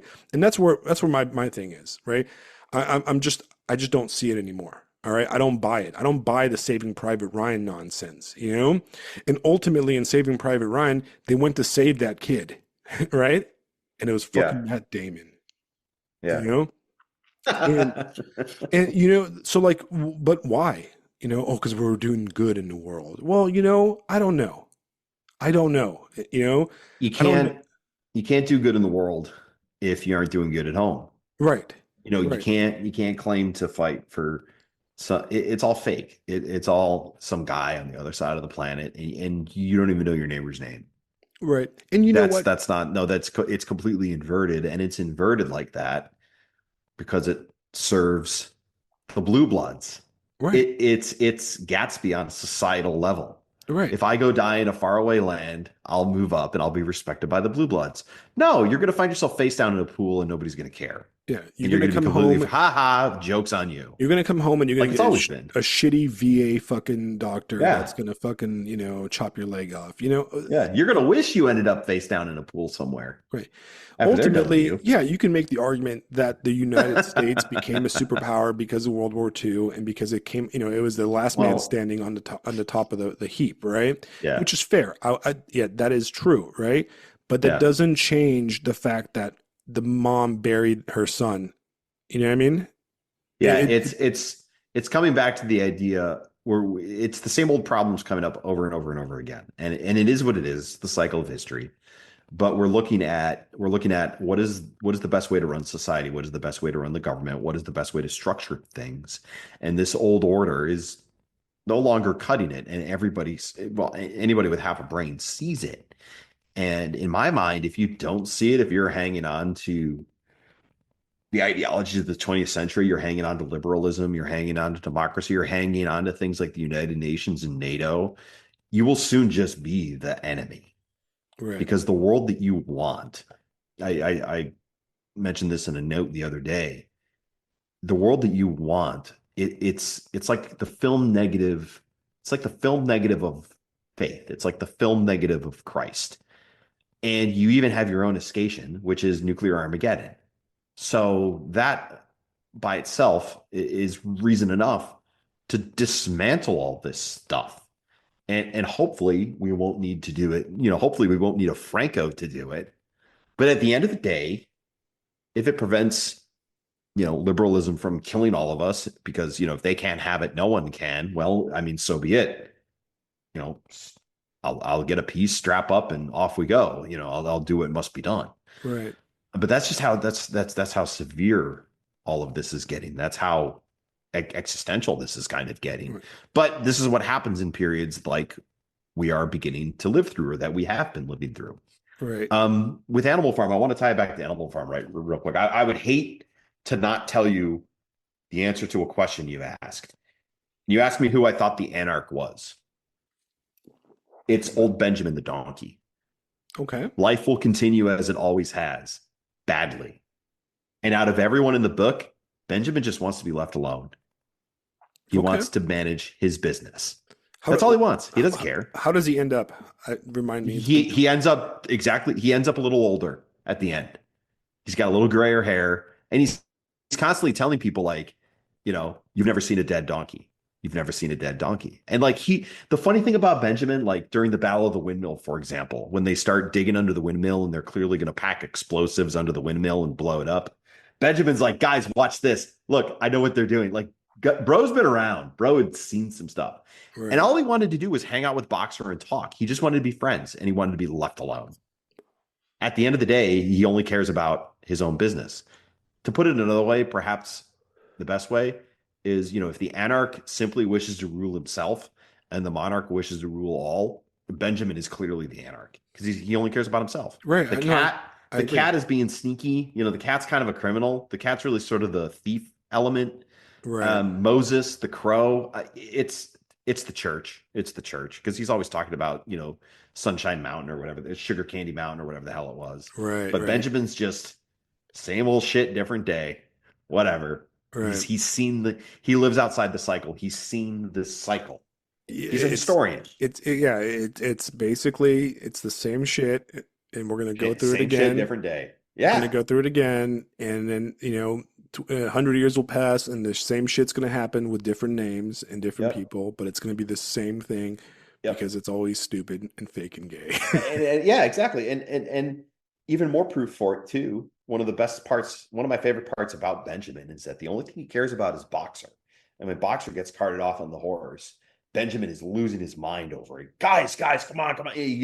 Guys, it's taking, because Boxer was his friend. Right, He cared about his business and only his business alone. And him and Boxer, I mean, they looked like they were old war buddies just standing out in the field, never saying a word to each other and right, just being there like two old friends do. You don't need to speak. right. Like it's that depth of friendship. Right, and So yeah, I think you're right. that's And my answer to your question. And I don't, you don't think I'm right. You know I'm right. no, I know Let's you're be right. real. No, No, you're right. I'm teasing. And I'm just teasing. because But yeah, honestly, it's I need to reread it because the last time I read it, I think it was a you'll see it. junior in high 100% school you'll when I see read it, it. man. Look, Yeah. hey, listen. Next time we do a duo episode, I'll read Great Gatsby, then you read Animal Farm, and then we'll switch Will roles. do, right? Because I mean, That would be both fun. That novels actually can be sounds fun. read in an afternoon if you Yeah. Oh power yeah. through them. I mean, Yep. yeah, I 100%. when I brought up the idea, it was just, just kind of randomly popped in my mind when you Oh mentioned yeah. it, Yeah. and Yeah. I was like, the cat, right? Is the cat the anarch? But I agree, the cat is not really the anarch. The cat represents like either like an aristocracy that's like completely corrupt, or Yeah. a criminal element, like like the black marketeers, war Yeah, I think profiteers. it's really the criminal element. I mean, the aristocracy, or maybe not the aristocracy, but the artist is Molly. And she's just show horse. She likes the ribbons. She likes pretty things. Right, She appreciates beauty for beauty. She very quickly has no place in the revolution. Because obviously, there's no place for beauty right, when we have work to do, comrade, for these frivolous things. So right. she's probably like an aristocracy, or sort of like I don't want to say the bourgeoisie, but maybe The that's probably one of frivolous the best ways to say it. the frivolous aristocracy Yeah, basically. the artist, the artist. Yeah, but yeah, but the cat is the cat, and Yeah, in a way, yeah, like you kind of want to be the cat too because the cat yeah, survives. The cat can GTFO whenever they want, yeah. Well, Um, there's one part. There was one part that convinced me it wasn't the cat, when they're talking about how all animals are equal, and the cat is trying to get one of the birds to hop into his paw, and he says, "No, it's safe, comrade. We're all friends now." And I'm we're like, all I equal, have fucking cats. That guy is he will murder that thing in a heartbeat. Like that bird will right? disappear, and no one's ever going to see it again. Yeah, I So mean, that's not that's why I like that can't be an anarch. that's why I love cats, man. Cats Oh yeah, are no, the the survivors. apex creature, Yeah, when it comes to yeah. dogs are amazing because they're your best friend, but the cat owns your ass, and D- no, guy. Dogs are the NKVD. All right, right, they're right, barrier. right, Just show me the man, show me the crime, and I'll rape his daughter. right. Like And I'll that's at least in the metaphor. if I get a pat on the head, I will kill anybody for you, Yeah, absolutely. right? If I get a pat on the head, I'll murder. Like you Yeah, give me I mean that is a dog. yeah, you give me a good boy 100%. and I will murder. Yeah, that's my dog. That's both my well, one of my dogs. My other dog is a aristocrat. She doesn't get off the couch unless you like yell at her. But my German Shepherd, my Swiss Yeah, Shepherd is there definitely you go. that. You give her a hug and she'll freaking destroy anybody that even looks at me. My cat, on the other hand, once a night she I have her food on I have a bar counter in my kitchen, and I keep her food up on the bar counter. That way the dogs don't get to it because they'll fucking eat anything you put on the ground. Yeah. And once a night, she reminds me that it's time for her to eat by slapping her bowl off off the bar counter, and just in a loud crashing noise that reminds me like, "Where's my food, motherfucker?" And that's how she is. But then after I feed her, she's the nicest cat in the world. But if I don't, she's gonna go and tear up my bar stools and Murder. Murder. take a shit in my bed or something like that. And she's a evil, demonic night dweller that does things all night. The night Um, dweller. but yeah, I mean, like you look at these books and they're so interesting. You look at the time, and it's interesting how like literature has the power to create these kind of conversations, and you can illustrate. Animal Farm's a great novel, and Animal Farm's a novel that a lot of the same people that will shit on the Great Gatsby will shit on Animal Farm too for the same reason. Of Oh, it's course. boring, it's dumb. It's It's because so simple. you're dumb. And you're a dumbass motherfucker, No, dude. I saw a meme earlier today. No, I don't disagree with you. I think you're retarded and I hate you. Right. It's like that's exactly how I feel about most. Like I'm becoming a cantankerous old person where I don't have the patience to like, oh, I see your point. No, I don't see your point. Your point is retarded. I see the start of it, but it's retarded, and I'm gonna put a stop to it by stomping it. Because it's dumb. Listen, I want to take it out back and hit it with a shovel. All right. Yeah. That's where I'm at when it comes to your Like point it's not now. worth engaging, with you because you're dumb. It's like Yeah. I don't go to like the special ed class and have arguments with those kids, so I'm not Yeah. gonna have an argument with you because you're mentally challenged and you're stupid. What's crazy though is that you look at you read some of these novels from the the mid to early 20th century, And they kind of depress me in a way. And they depress me because they're written at a level that requires a good grasp of, cultural and political history and philosophy. And if you were to present Animal Farm to the population that it was originally written for, they would understand all the references. Yeah. Sadly, the current generations, you have to basically walk them through it, Yeah. because they don't understand it. I remember I read this novel maybe 5, 6 years ago called Scaramouche. Hmm. And Scaramouche is a novel. It's a stupid action novel. It's not like anything great. It's not a fantastic bit of literature. It's Right. written by Raphael Sabatini, and he also wrote Captain Blood. I don't know if you're familiar with that novel. It's like a pirate No. novel. Sure. It's like one of the OG pirate novels. But he Ah, wrote okay. he wrote Captain Blood, and then he wrote Scaramouche. And Scaramouche is he's an American. He wrote like in the 30s, and he like a Hollywood writer. Also, he wrote movies and stuff. And I think it was an Errol Flynn movie made of it. And he the novel is basically about this dude during the French Revolution, and he's kind of like it's very much like the Count of Monte Cristo kind of in a way, but he kind of hides and disguises himself as a clown, as Scaramouche, which is a type of clown in like Italian like Renaissance plays. It's like a specific character in a type of Italian comedy that was popular around that time, and he has like a certain clown outfit and shit that he wears, and he kind of disguises himself as that, and he goes around and there's sword fighting and betrayal, but it's all in the setting of the French Revolution. And I'm reading this Ah, action novel that was written really for teenage boys and like young men, and I'm like, wow, they would not get this novel because they would not understand half the historical references, because we barely cover the French Revolution today. But in the yeah. 30s, when this novel was written, the level of education that your average reader had was much higher than today. So they would understand the references to Robespierre and that kind of stuff, that we really do not get. Yeah. Does that make sense? Absolutely. 100%. Reminds me of something I saw on Substack today. Some study came out where apparently people prefer AI poetry to actual poetry. And right off the bat, it's well, yeah, because they're all freaking idiots. That's why. Because they Right. don't they don't know any better because it's more accessible. Okay, well, it's not supposed to be accessible. It's supposed to be a little weird. Right. It's It's supposed supposed to to be be a a little little strange. hard. It's supposed to be difficult. Well, and I want to take this and kind of talk about my little back and forth with Dave Green I had the other day, Ooh, okay. and like I said in my post, I agree with like 99% of Dave Green's like opinions, right? I actually Yeah, think I think summarize that it for folks again, just in case they missed so it. so basically the gist of it is that Dave Green he does a podcast. He's actually a YouTuber, and if you're not familiar with Dave Green, he has a YouTube channel called the Distributionist or Distributist, right? And the distributism is a Catholic religious political philosophy around the early 20th century, 19th century, about it's kind of like a to I'm going to paraphrase what that means, but it's basically a localized anti-corporatism, right? It's almost Okay. like a Catholic communism in a way, Yeah. where you So don't like a have parish focus thing.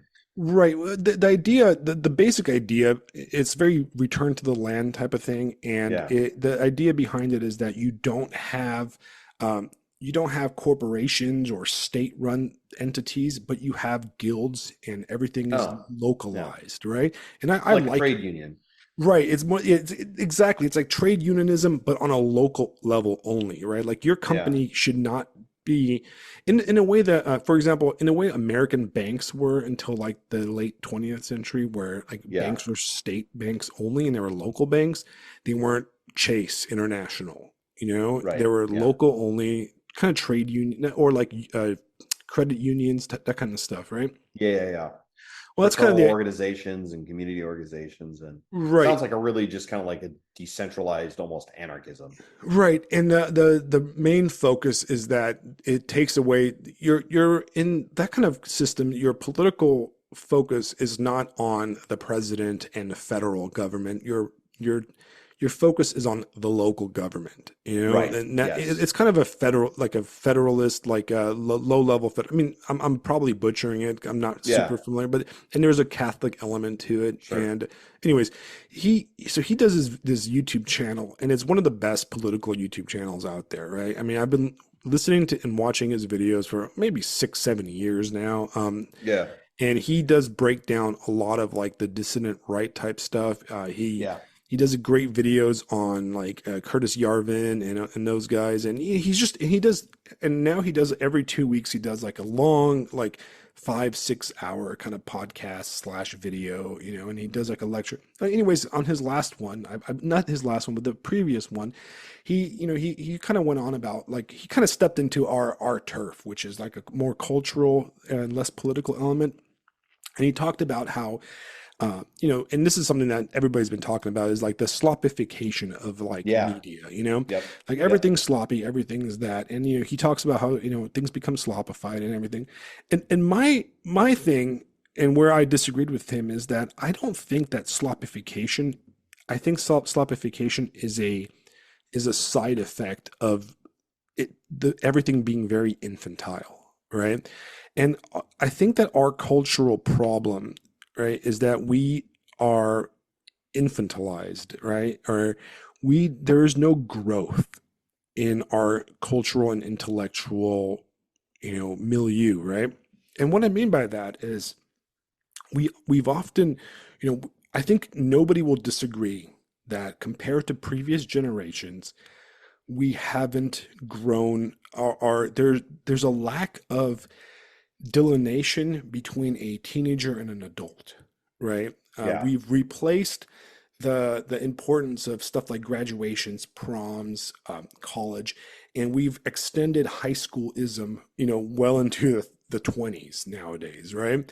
Yeah. Where you used to graduate high school, you became an adult, and we've basically infantilized our teenagers and our young adults to the point where they don't feel like adults ever, because we don't give them the responsibilities, and there's Yeah. no like there's no rite of passage anymore. There's nothing there, right? Yeah. And that's something You that I break think that. You don't get married and have kids and do the adult stuff. You fuck around you fuck around for 30 decades. years, right? Yeah. Well, and I think that all of us, I think that pretty much everybody in our sphere of the internet, and even I'm going to tell you, I think even the lefties, right, would agree with us on this point, right? I think that's something that like it's very not disputed, right? And they might disagree that it's wrong or that it's a bad thing, but I I think don't. I everybody, don't. I don't think on the left they would think, at least on the hard left, they wouldn't think that it was infantilization. They would say that it was liberation because they're just that fucking stupid. right, right, but Like it would be, oh, everyone's getting to live their own life and live their best life and all that garbage. but in Maybe the left as like a Democrat 20 years ago might be right, like, oh maybe, yeah, but absolutely. even the Guys like left. us. But even the left, for example, has very infantile ideas of like, you see that in like kind of like the feminist, They have infant ideas neo-feminist about being left. an infant for crying out loud. Well, yeah, well, where they talk about like, oh my God, a 25-year-old dating a 20-year-old. Well, she's basically a baby, and silly Basically, shit that's like that, basically right? rape. Yeah, Yeah, like that shit blows my freaking mind. Like, right. It's like she's a shut the hell up. child. Come on, man. Like No, you get that crazy stuff, absolutely not. Yeah, yeah, right? exactly. Basically a child. Oh my god. Right, it's like, oh, she's 25. How dare you, 30-year-old? It's like, what are you talking about? That's basically the norm in like all history and until Yeah. yesterday. But Yeah, anyways, my own wife is 8 years younger than me. So God, like, yeah, people be like, "Oh my god!" I'm like, she's a you grown ass cradle woman, robber, dude. you Yeah, Craig. Yeah, right. how Exactly. dare you? Exactly. How dare you prey on that 35-year-old or whatever? You know what I Yeah. Yeah. Yeah. mean? Yeah. Right? Never mind. She was working a full time insurance job when she was 14 and has got Right, 20 years right, experience. No, no, no. She's just no, no, no. She's basically a child. Yeah. right. She's gonna laugh her ass off when she hears this, by the way. But But it is what it is, honey. Love you. All right, moving on. but one thing I think that we don't acknowledge as much is that there is another level that is missing, and one that I believe is even more important, right? And kind of the cause of this.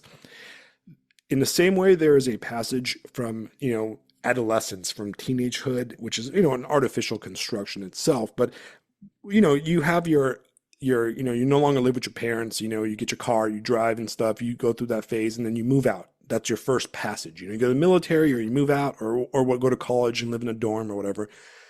No longer is that missing.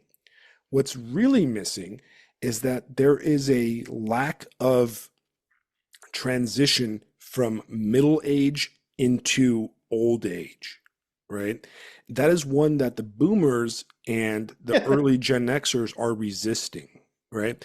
And Yeah. you basically, if you look at life, if you look at if you look at your archetypical life pattern, right? You're a child and you do childish things. Then you become an adolescent and you learn to fight, fuck, stab, party, and do that era of things. The experimenting without consequences era of your life. Because you're still under the protection of an adult. Then you become a young adult and you become a warrior. You join the military, you go to fight wars, or you go to college and become an intellectual. And then you settle in and you work 12-hour days, because you can when you're in your 20s, or 20-hour days or whatever. You do badass things, right? And then you settle into true adulthood as a father, a mother, a parent. You do all those things and you enjoy the fruits of your labors and you raise your children and that kind of thing. Or you don't raise your children, whatever, right? You do whatever. But then there's a next step where you go from being King Arthur to being Merlin. Yeah. Right? To where it's time for you to step out of the limelight. It's time for you're no longer the squad leader. You're no longer the lieutenant in charge of the platoon. You are now the administrator. You're now the leader from the back. You're now the silverback who's seen it all, done it all. Right.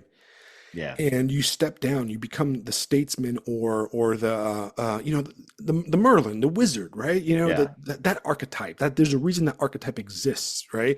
You become the wise man on the mountain who the young men go to get, the wisdom and the sword and the answers from, or at least the guidance, right? And that's where we as a culture have a huge problem with. Here's a good example, right? You look at our action movies today. Or really action movies for the last 20 years, 2 decades. Name some action movie stars. You're like, Brad Pitt and who else is there? Keanu Reeves, right? He was in that one movie when he's shooting all those mob guys, right? Yeah. And who else is there? You can name 10 guys, right? Jason Statham and all these dudes, right? Right. And then I realized these motherfuckers are a decade older than me or more. Right. Right? They are old people. There are old motherfuckers pretending to be young warriors. Right. Right? All our movie stars are old as fuck. Right? Because they refuse to age, because everybody around them refuses to step the fuck out of the way. And because they refuse to step out of the way, the young generation, our generation, really in a way, is stunted. We are stuck as children in a way because there is no, the cave where the wise man lives. Well, they're blocking the path. Yeah, they never get out of the way. And that is a significant problem, because without being able to move into the next step, because that step is still, and you see that. I mean, you have our senators talking about Putin is a dictator. He's been elected 5 times or whatever, right? But then you go, wait a second, Nancy Pelosi, you've been a fucking senator since the 70s. I am the same. They don't have much room to talk. Yeah, I am the same age as the vice president of the United States, and you have been a senator a decade longer than I was on this planet. Yeah. And right? And you're talking, they're all old as dirt. Right, and you're talking about the guy that's been elected 3 times. Wait a second. Let's look in the mirror for a bit, But you see that not just in politics, but you see that in our culture. You've got Madonna out there shaking her ass. She's good Lord, 100 years old, and she's shaking her ass on TV, sleeping around with 20-year-olds, right? You're a vampire, lady. You're a demon. Yeah. You're literally sucking the youth out of, and everything. You look at these people, you look at the Oscars that happened 2 weeks ago. They're all old. They're all disgusting old people filled with plastic in their faces, and they refuse to step the fuck down, right? All the actors that were at, pretty much almost all of them that were at the Oscars in this last 2 weeks ago, there were people that we considered older than us, and we looked up to them, and we're Yeah. like, they're still there and they're still awarding themselves. It's our culture is stunted because these geezers refuse to step out of the way. Yeah. You know what I mean? Why do they refuse to step out of the way? Is it just fear of death? Are they just all terrified of dying and I getting don't old know. and I mean, all that's that the horrible stuff that happens? maybe I because mean, wasn't your point with Dave that to a certain extent it's fundamentally it's fundamentally a spiritual malaise. It right, comes from the fact that, like I've been reading, like I said, I was reading that thing by Thiel, and he talks a lot about how after the Enlightenment we stopped caring about what happens after death, and now all we do is we fear a painful death. right, You know what I mean? And at the end of the day, it's like, isn't that kind of what it is? Like they want to last forever, get all the health care, get all the medical care, get all right, the stuff, and then but they can't do anything. It's just it's vampiric. right. It's vampiric I mean, in the look at long COVID. Look at the oh COVID my gosh, stuff. COVID was ridiculous. Like, Co- yes, when you're 80 years old and you catch pneumonia, you might die. Like that's just right. being old. That's just being COVID old. But now we COVID have to shut was that. We have to crush our entire lives because right. It grandma was might get it was sick. boomer Like, tyranny. It was the yeah, tyranny of the boomers boom tyranny. sucking the literal Yeah. life out of the young generations. We got to With the shut everything boomers, down because I'm right, 95 years old and I might get a cold. right. Well, no fucking duh, dude. Yeah, we're gonna shut down everything so I can continue going to the swingers club in Margaritaville, Yeah, like with my third wife and my fourth right. Porsche, That's all it was. It was basically a vampiric Huh. tyranny on the Gen Zers perpetrated by fucking boomers. It's one of the greatest crimes in the history of this country, in my opinion. It's gonna go down historically as that, right?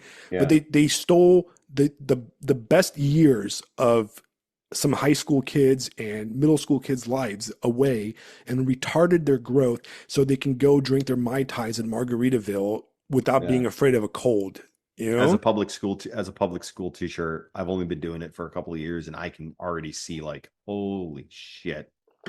Yeah, Right, that shutting down the schools and doing all that stuff. I mean, right, nothing happened. Nothing got done. It was an entire year just flushed down the toilet. right. It's so, and yeah, it is a spiritual thing.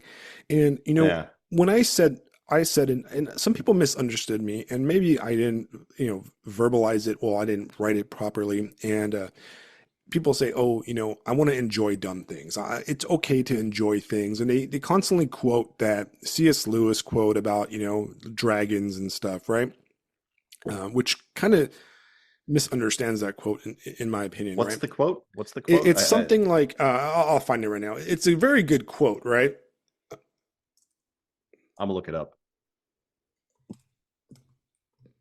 Is it the one, since it is so likely that children will meet cruel enemies, let them at least have heard of brave knights and heroic courage? Yeah, It's it's not actually that one, is it? no, maybe it's the one. Maybe it's actually maybe it's a Tolkien code quote.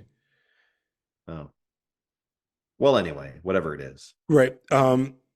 So the idea is that, like, I'm never saying, okay, so what I said to Dave in my piece, right, was that I said that, you know, the reason why the new Star Wars didn't work for you is because it wasn't meant for you, right? It was meant for children, right? And that's what I fully believe, right? I fully believe that a lot of this stuff, right, that gets made today is meant for young people, right?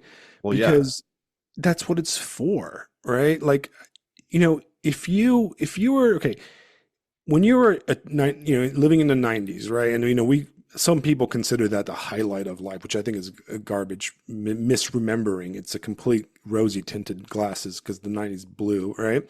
Yeah. You're like, oh God, we had great shows like Ninja Turtles and stuff, right? No, dude, those were stupid. Your dad thought they were stupid. You know what I mean?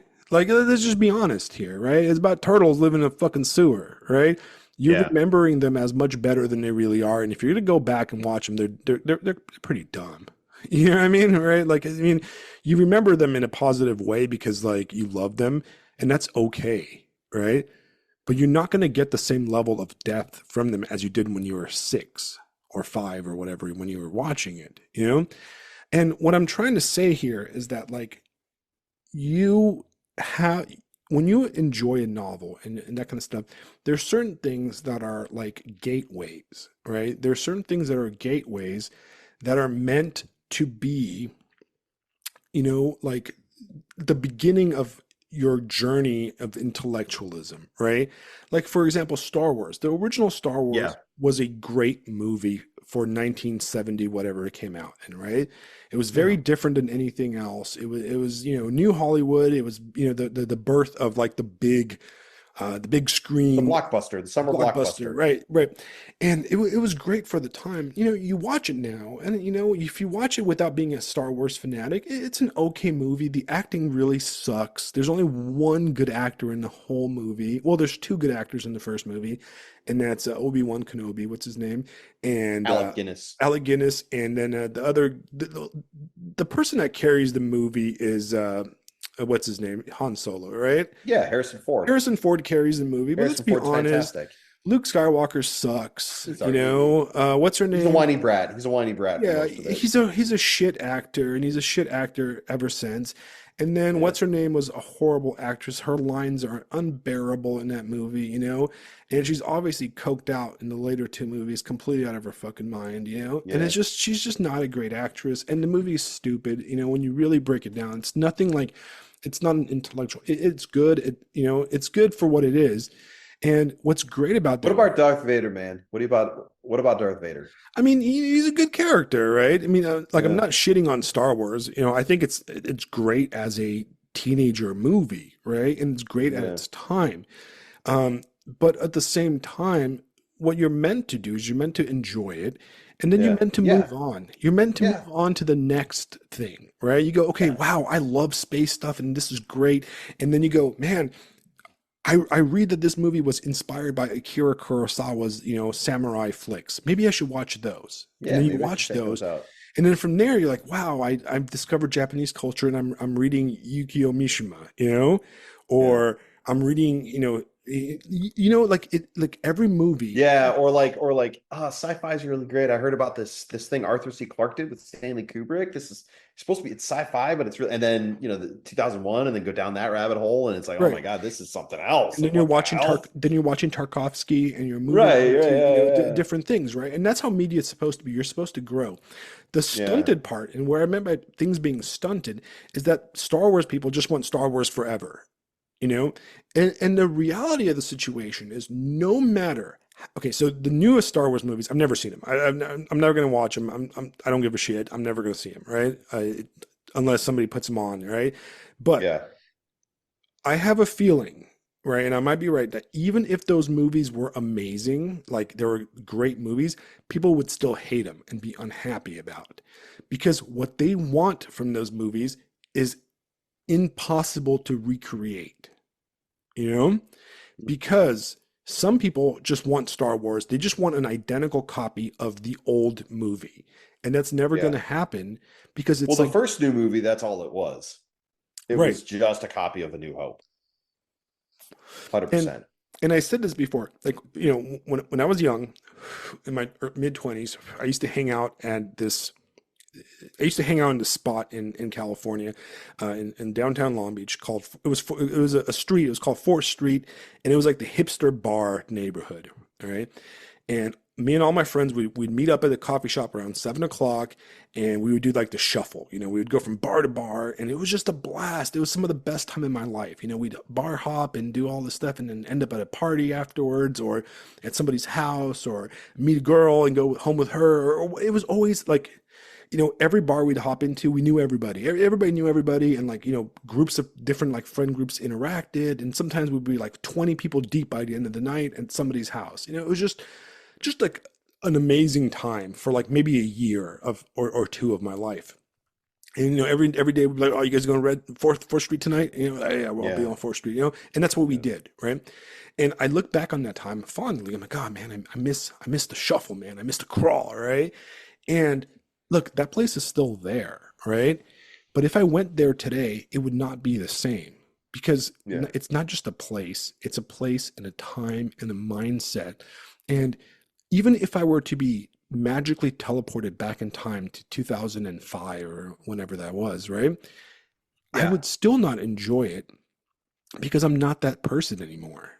I'm not that person that's going to go and meet some rando and sleep underneath their kitchen table in the house that they rent with like 20 other people. You know what I mean? It's just, I'm not going to do that Right. anymore. And Right. it, that's kind of what a lot of these like Star Wars people and angry YouTube people are constantly trying to do. They're getting mad that it's not the same shit again. And they don't feel in the same way they did when they felt like when they watched Star Wars for the first time, because they're not realizing that they were 12 years old when they did that. It makes me realize that it's the problem of the person who peaked in high school writ large, Right. and they just want to go back to the good old days, like when you go to your reunion and there's that guy who just never fucking moved on, Right. and he Right. just wants to relive the high school years again and hook up with his old girlfriend and all that pathetic bullshit.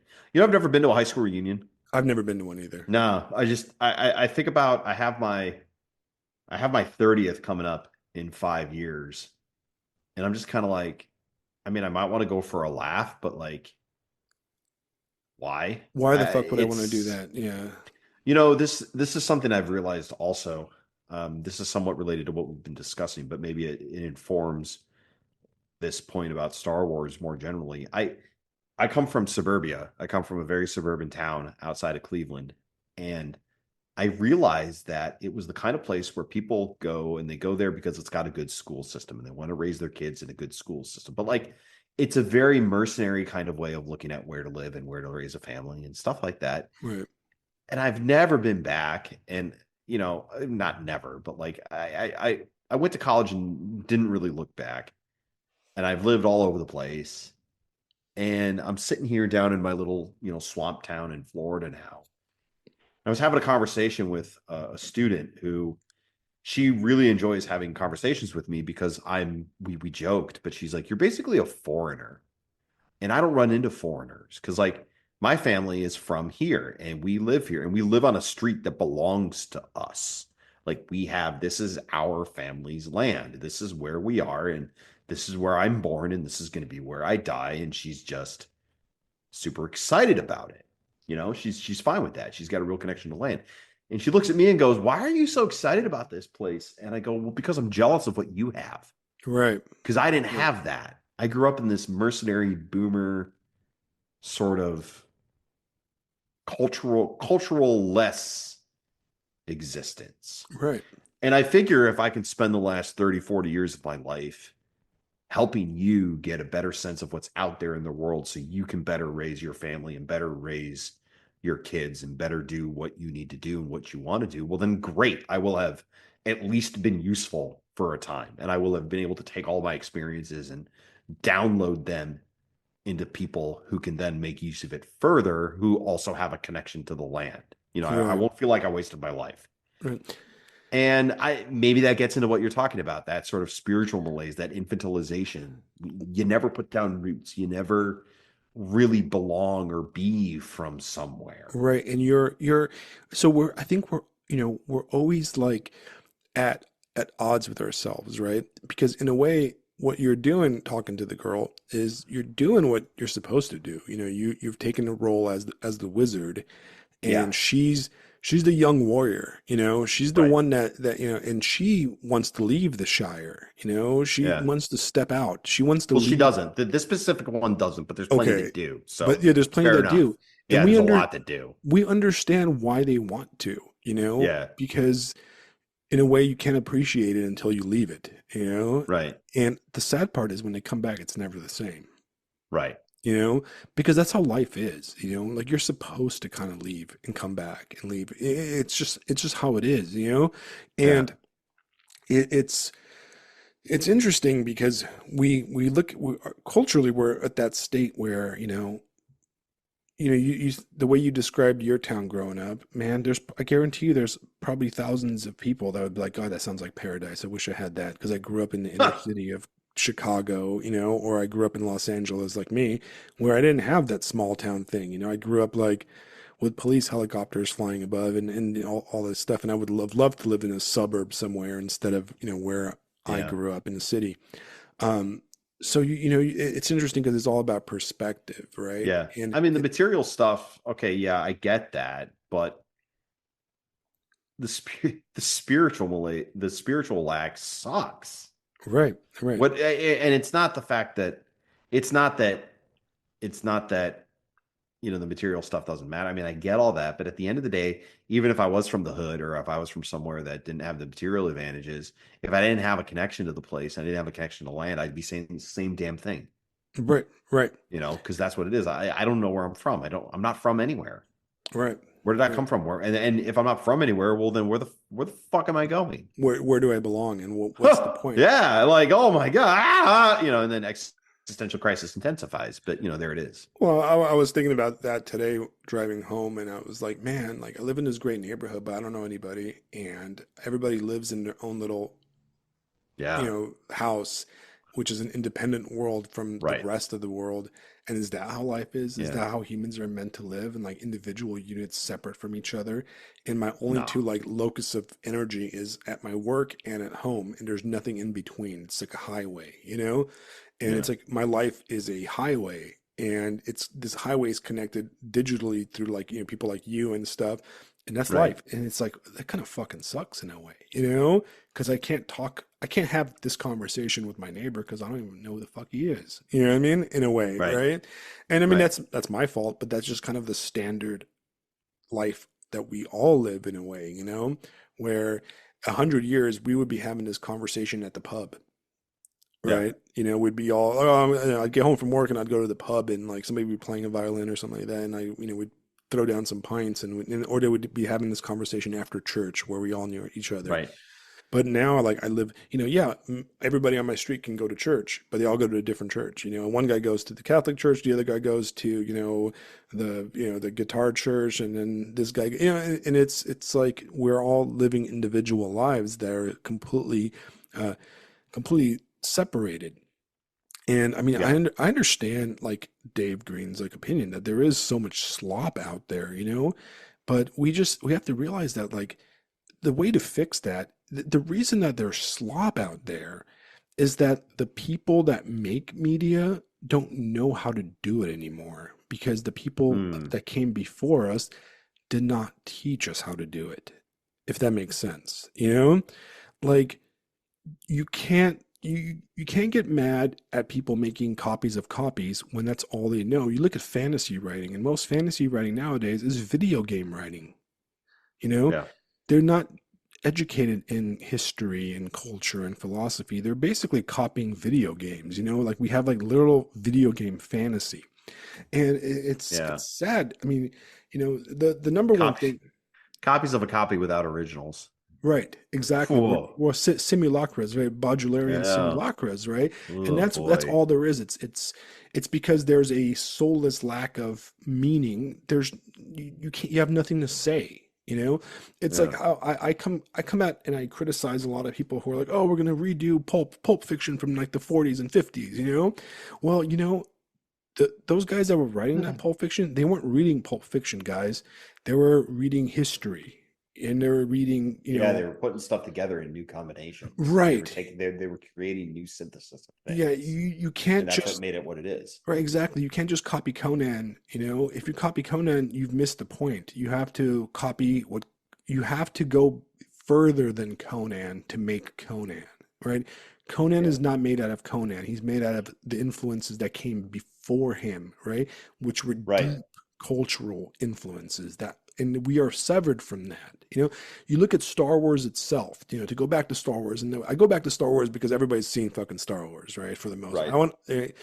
Star Wars is inspired by all sorts of things that have nothing to do with space and aliens and Star Wars, right? From cowboy movies to that kind of stuff. And Yeah. I made a good point. I think I made a good point where I said that, in the 50s and early 60s Hollywood, right? The main trend was the main trend was cowboy movies, right? Adventurous Yeah. cowboy movies, right? And Yep. Quentin Tarantino kind of alluded to this in Once Upon a Time in Hollywood, right? With the cowboy movies and stuff. But they were very simple. They were great movies. They were fantastic movies, right? Like a lot of the, Stagecoach and a lot of the, like the Searchers and those movies are bangers, right? But they Right. were very, in a way, morally simplistic movies, right? And that generation that grew up on those movies, those kids, they went and died in the jungles of Vietnam, all right? And they fought in Vietnam, or they were sent to Vietnam, or they lived through the tumultuous 60s of cultural change. And those cowboy movies just, they outgrew them, right? They still loved them. I still think they still loved them, and you can see that, but they outgrew them. And that's when you have new Hollywood that came in the 70s. And this is your Taxi Driver, your Right. the boxer, all the new Hollywood 70s where it's dark and very like it matches the culture of that time, and because it is the cowboy generation that grew up cynical, and they became cynics, and you have that era of movies. And then you have a kind of a cowboy revival back in like the late 80s 90s with movies like Unforgiven and that era of cowboy movies, where they re-look at the same kind of themes that you looked at in the early 60s from a aged kind of Yeah. perspective, Yeah. They revisit it. right?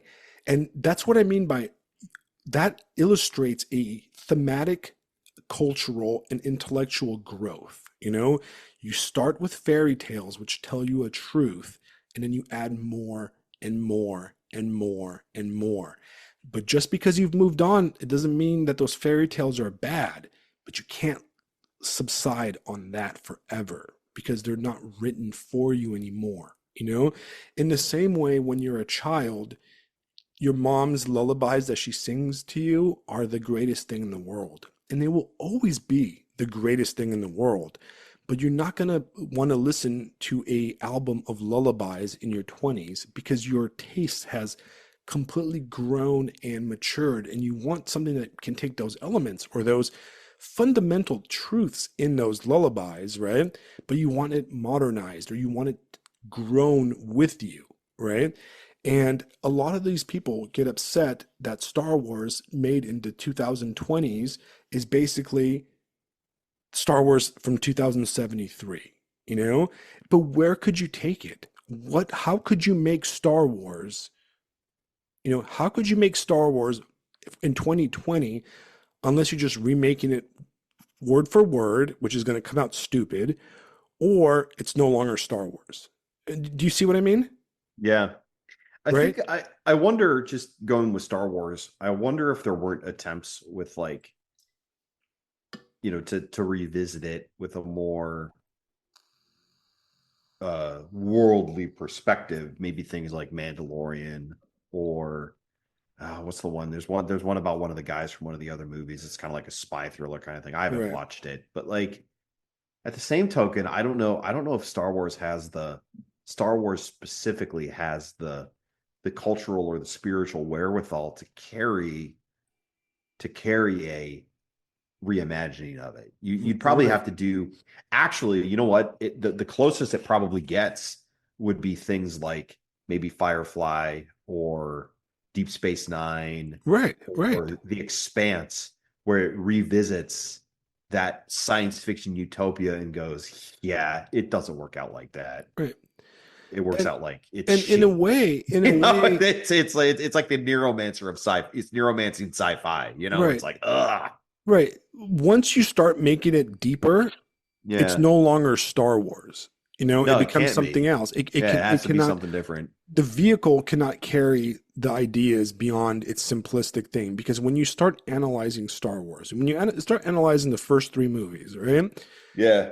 You hit a wall after the second movie, right? It gets stupid, like, let's be honest here, the Ewoks are dumb, like it's fun, but it's not, and it's, oh, look, they built another Death Well, Star, it's another Death Star, but you this one's know not quite done, but it's a right. trap. Right. It's like, Here we oh no, go. right, And now we got a black guy finally flying the Millennium Falcon. right. It's Just not kidding. that Lando was amazing, but Orlando moving on. Calrissian was cool, you know, It's right? fantastic. Um, That guy can and get it. Don't and even you worry know, about it. Lucas tried. Lucas tried Yeah.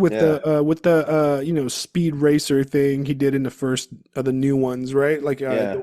our generation Star Wars, right? Well, they Like tried to bring in the new, like I think you even said this, like they tried to bring in the nuance of, the politics of the Trade Federation and like the Palpatine, like, right. engineering his rise with the Senate, but everybody was like, this is It's bullshit. I want my lightsaber fights. right. Nah, Yeah, give me my it Ewoks. was boring. You're like, the Yeah. what? The Trade Fed? What the fuck? I don't want to watch the Trade Federation. You know, these Yeah. guys.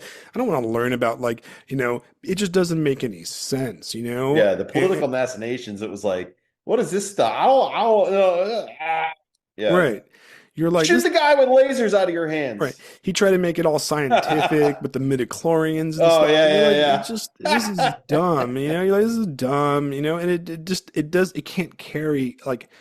It couldn't carry a deeper sci-fi theme, and it was done ineptly. But the problem is, if it was done properly and intellectually, right, by a better writer than Lucas, it would have no longer been Star Wars. It would have no longer been a movie for teenage boys or young teenage boys. It would have been a movie.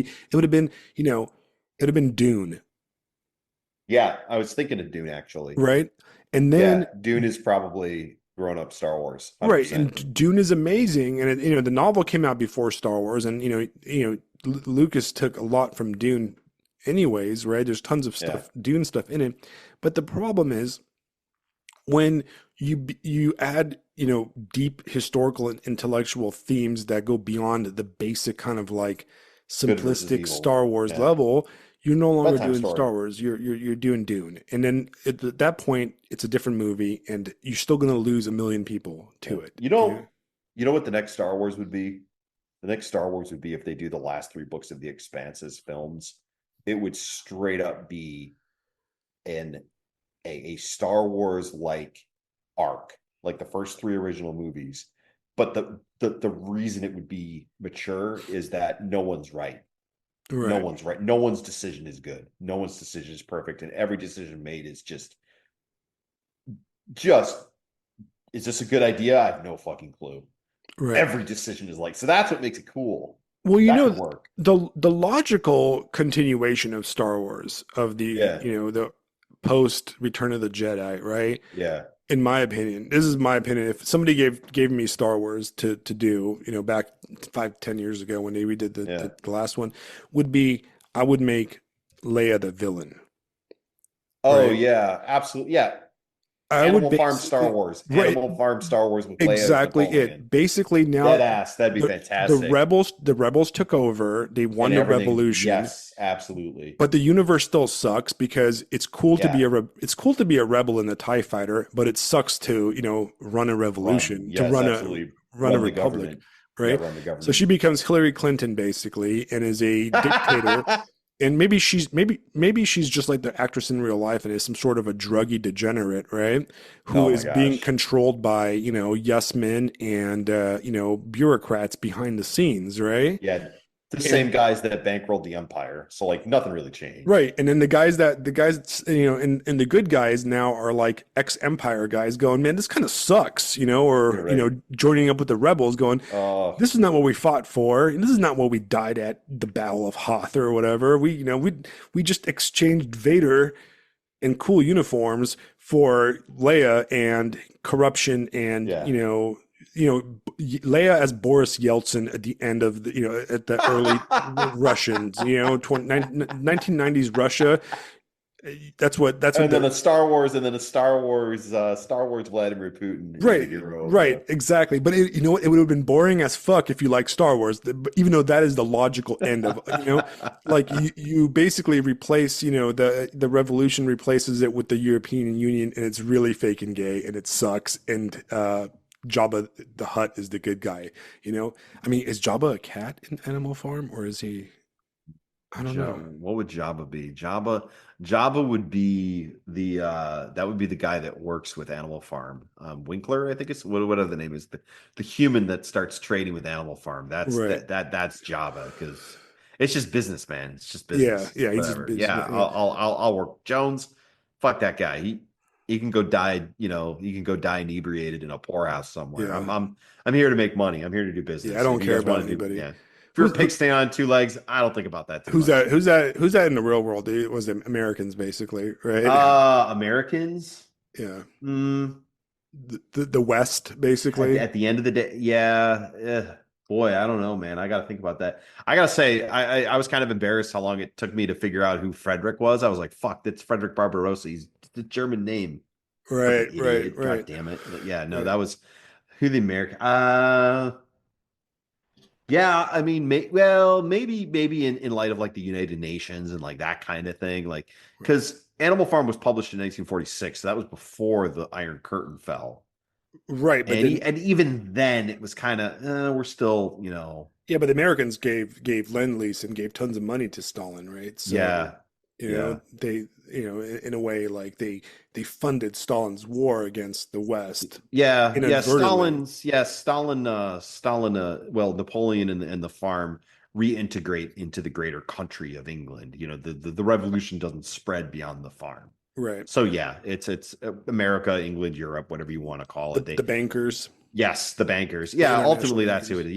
Yeah, Yeah. that's who runs the show anyway. So Right. That's who yes, it's cool what's going on over there. We're gonna profit off of it. You guys go ahead and glue each yeah, other. We're gonna profit. We'll yeah, sell yeah. to whatever side wins. Oh man, my favorite thing in the world was telling the kids about the the Ribbentrop-Molotov Pact, and Right. saying, "Yeah, no, we were all down for Hitler and Stalin blowing the hell out of each other, and then they signed this pact and it pissed everybody off, and they were like, Right. wow, that wasn't that's illegal. That wasn't supposed to happen." And then now all of a sudden they're all the Right. bad guys, and then all of a sudden Stalin's the good guy again, and it's just you guys see what's going on? Four legs good, two legs bad.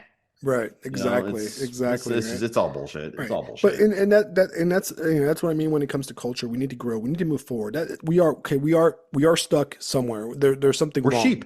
We're stuck at sheep. We're stuck at four legs good, two legs bang. Yeah, there's something culturally wrong, and we need as okay. What we need to realize, okay, and I think this is what I want to end this conversation because it's getting close to 7, right? And Sounds good. I need to eat dinner. But I think this is what the end is. We can talk about this shit indefinitely about everything slop. It's all bad culture. Blah blah blah. Oh my God, my Star Wars, my fucking Disney's making Black Snow White or whatever, right? Yeah. That's all slop brain thinking, right? It's childish brain thinking, right? What the what what the answer to it is, we have to one realize that our parents, right, are the people, and I'm talking hypothetically. Your mom or dad could have been amazing, right? Because mine was Yeah. pretty cool, right? Yeah, no, Um, they were fine. They were fine. right. Our parents, the people ahead of us, right, did not step out of the way. They did not pass the baton to us. They just didn't. They did not educate us. They did not teach us properly. And you They know were going to what? be parents forever. We have all become cultural. We have to become cultural autodictats in a way, right? Yeah. We have to realize that we don't have the wizard guiding us. We are Frodo We are the without wizard. Gandalf. We We're the have to wizard. become our own wizard. You know what I mean? Yes. And we have, you know what? They dropped the wizard hat. They dropped the staff, right? And the thing is, we have to pick it up for There's the a magic kids. wand sitting in the gutter. Pick it Right, up. right. They basically, if you look at all media created by like early Gen Xers and boomers and stuff, it's all about, the king shunning away, turning away, not taking Yeah. responsibility. And that's what they've Yeah. done as a people, right? They have stepped away and they've let the bureaucrats and the administrators and Now, the you know what it is? You know what it is? We need to become Gandalf. We need to right, transition. We need to transition. Yeah, you're right. We need to transition from Gandalf the Gray into Gandalf the White. And Gen Z are Strider.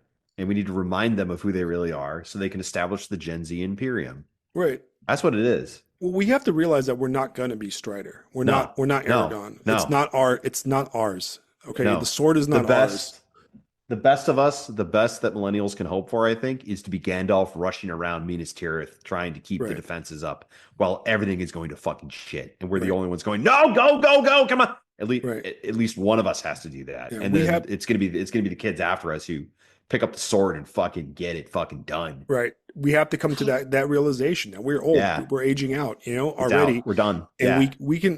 we have to teach ourselves to pick up the Gandalf hat now. I think there's a tremendous amount of nobility in the idea that millennials, the best millennials can provide to the generations that come after us are look at the mistakes we made. Right. Don't repeat our mistakes. There's nobility in that because there's nobility, there's redemption in repentance. There Right. has to be. There has Right. to be. And if that's our generation's lot, if we, you know, the old good times make weak men and weak men make bad times and bad times make strong men. If we're the ones that have to help with the transition to the strong men, well, fine. Right. I guess that's our lot in life. So fucking be it. Right. Whatever. So it's time for us to make the Let's media. go. It's time for us to make the media. It's time for us. And Yes. part of making the media is it's time for us to educate ourselves, right? And for Yeah. some of us, it's late. We have to look in the mirror and go, you know what? We have been miseducated. We The have hour is late. the Yeah. hour is late, but there's still Ooh. time, right? We need to go Yeah. down into the dungeon and find those dusty books. We need to dust them off and we need to get to reading so we can actually bring the spells down for the people that need them, And that's what we need to do. We can't sit here and endlessly bitch and moan. It's not Yeah. fair that my Star Wars is not good. Whatever. No, Whatever. motherfucker. Whatever. It's not your place anymore. It's time to move on. It's time to I'm gonna make grow the up. yeah, exactly. It's time to, you know what I focus on right now? My fucking daughter. You know what I mean? That's all that Yeah. matters, right? That's really like it's not my world anymore. Every like Yeah. I'm not going to become a great, musician or a movie star or anything like that. I'm going to make the world a better place, hopefully, or sustain or give the tools for my daughter to make. The greatest thing. Yeah. I'm going to end it now with a little bit of back patting on myself, right? So my I got daughter. one quick thing to share too, but Oh yeah, go yeah, ahead. I'm hypothetically ending it, right? So No, my no, go my for it. daughter's in first grade, right? And she came yesterday. I got home from work, and my wife's like, she goes, Alex, uh, daughter has a surprise for you, and you got to act super surprised when she tells you. Okay? I'm like, oh, she gave me a present or something. She goes, no, no, no, she's got something to tell you, but she's gonna tell you. She's been really excited about it, right? And anyway, we made dinner, had dinner, played, and all this stuff, and then the time came for the surprise, right? And she went to her backpack and she pulled out a chapter book, right? Like a full blown chapter book. And she goes, Dad, guess what? I'm like, what? She goes, my teacher came to me and said that you you have to start reading chapter books now because you're the best reader in the class, and all the other kids are reading out of the lower grade, single, like, sentence books, but you can read chapters. So you're going to be reading by yourself, doing chapter books instead of all the other stuff. Nice. And Good. this, she's in first grade. I'm like, oh, yes. I was like, this is the coolest thing ever because I'm like, this is what I care about, if that makes sense, right? And Yeah, I of felt like, oh my course. God, I'm a good dad. All Yeah. those daily, reading, this girl, she can read, we're reading Howl's Moving Castle, right? It's a pretty adult novel, right? Yeah. And she's reading me a chapter out of that book a night, Ah, that's great. and she's, not even 7 yet. And, she's reading, she's parsing words and breaking them down and like pronouncing them perfectly. And I'm like, oh my God, and that work I put into her, that was the greatest feeling as a dad, that like, and then Yeah, man. I got an email from the teacher that said like, oh my God, she's so intelligent, blah, blah, blah, and all this stuff. And I'm like, there you go. There you go. I've wizard. You know what I mean? That's what I'm Wizard. supposed to be doing, right? Yeah. Yeah. Right. I've got with Animal Farm this week. I had the kids like I said today. I had the kids writing about. I asked them 3 questions about why I write. I was like, listen, there's three, and it's a test. So here's your 3 questions. I said, why does Orwell write? Why do you write? Why should you write? Because a lot of the kids they write because they have to. Well, no, forget that. Why should you write? And a couple of them, a couple of the girls had really good insights. And I'd ask them a few questions, and we'd talk about it, and then they would just kind of leap. They made the intuitive leap to something. It was great. And I went, listen, how did you know that? And they're like, I don't really know. And I said, that's your intuition. It popped into your mind, and that feeling of just knowing without knowing. guys, that's your intuition. Have you ever thought of it? And they're like, oh, I didn't realize that's what that is. I'm like, yeah, you're just leaping to it. You're making the leap and you're trying. And if you're wrong or right, it doesn't matter. But more often than not, you'll get pretty damn close. So that's cool. And then the second thing is the fellas, the fellas are a little behind, but there's a few of them that I'm trying to focus on who show promise as far as intellectual masculinity or Right. masculine intellect. And one of them got real, just straight to the point. I heard his voice in his writing. It was like I was talking to the kid. We've had pretty decent conversations, so I know this guy. And I was like, at the end of the class, everybody's lining up, the bell rings, and I'm like, Johnny, come here. Guy turns around, he's like, what? Comes over. I pick up his notebook and I open to the stuff and I point at it and I go, listen, Johnny, this right here, this is you. I heard you, man. Do you know how rare it is to be this young and to have your voice come through in your written word? Everybody else, yeah, their answers are fine, but they're clinical. They're Right. They're answers. They're talking school. Right. You spoke, it was you. I took the book, I closed it, I slapped him on the chest with it, and I went, keep doing that. Don't stop. That's the shit right there, my man. And he started laughing. He's like, cool. I was like, all right, get out of here. No, he's gonna remember that shit for the rest of his life. Get the fuck out of here. Yeah, exactly. He's gonna remember that. He's gonna remember that moment for the rest of his life because I will. Yeah. You know what I mean? Yeah, dude, I heard it. And that's why, bro, and that's the thing with fellas. That's why I hate him. Because I wanted it to literally look, the girls, you can talk to them and they're going to internalize it. The fellas, you got to slap them around. I didn't hurt them, but it was just, whoop. All right, get the fuck out of here. Right. Because I remember shit my teachers told me in high school to this day, wizardry, wizardry, man. We're wizards. We're wizards, Harry. Exactly. And that's why that's why I shit on people that want to be in the endless Star Wars mode. Look, there's nothing wrong with it, brother, but grow up, man. There's better stuff out there. You need to be, if you're 40 and you're into Star Wars, that's great, right? Share it with your children. But what you really need to be doing is you need to be writing the next Star Wars. Yeah. You know what I mean? You need to be creating the replacement that is pertinent to your children. Yeah. You cannot be endlessly living the life. At that point, you become no different than the boomers in Margaritaville. Yeah, guys. The Force, use the Force. That's great. Right. Right. But have you heard that Trantor's roof is leaking? Have you heard that the Empire will fall in less than 2 centuries? It will. It will fail. And then we need to go to Terminus on the far end.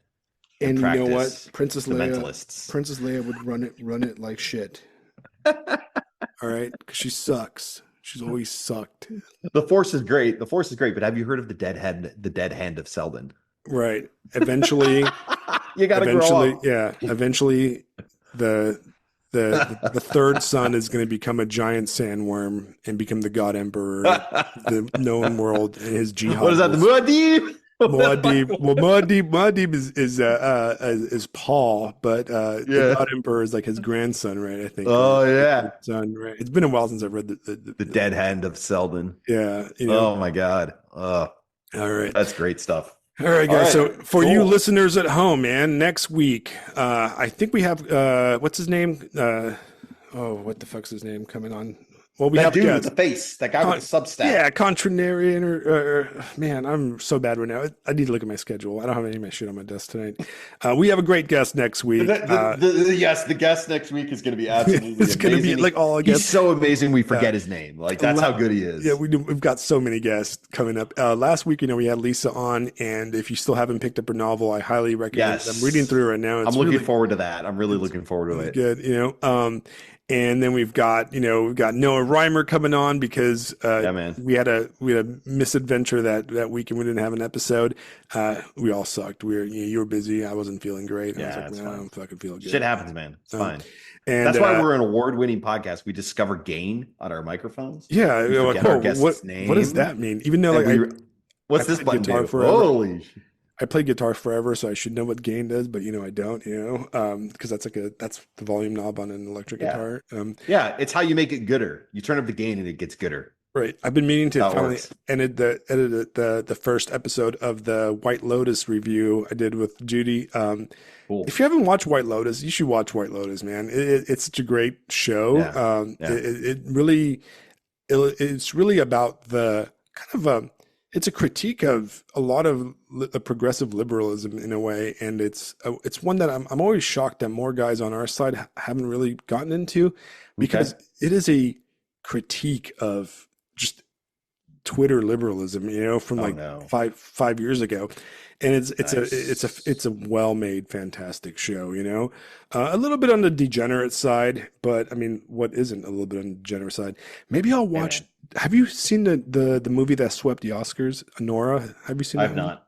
That's No. supposed to be pretty decent, you Yeah. know? Check it out. Check it out. Let me know. I did see the only movie that won any awards that I actually saw. It was the cat one, Flow.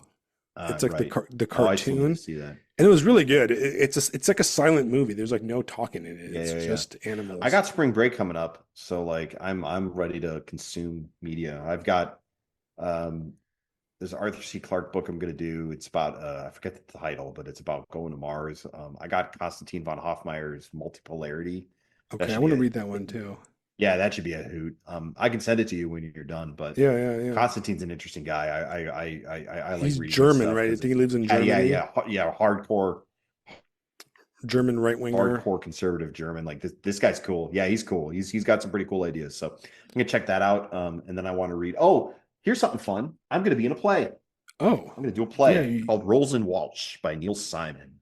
I'm playing a guy named Clancy who is basically a smartass, just like me. So this should be fun.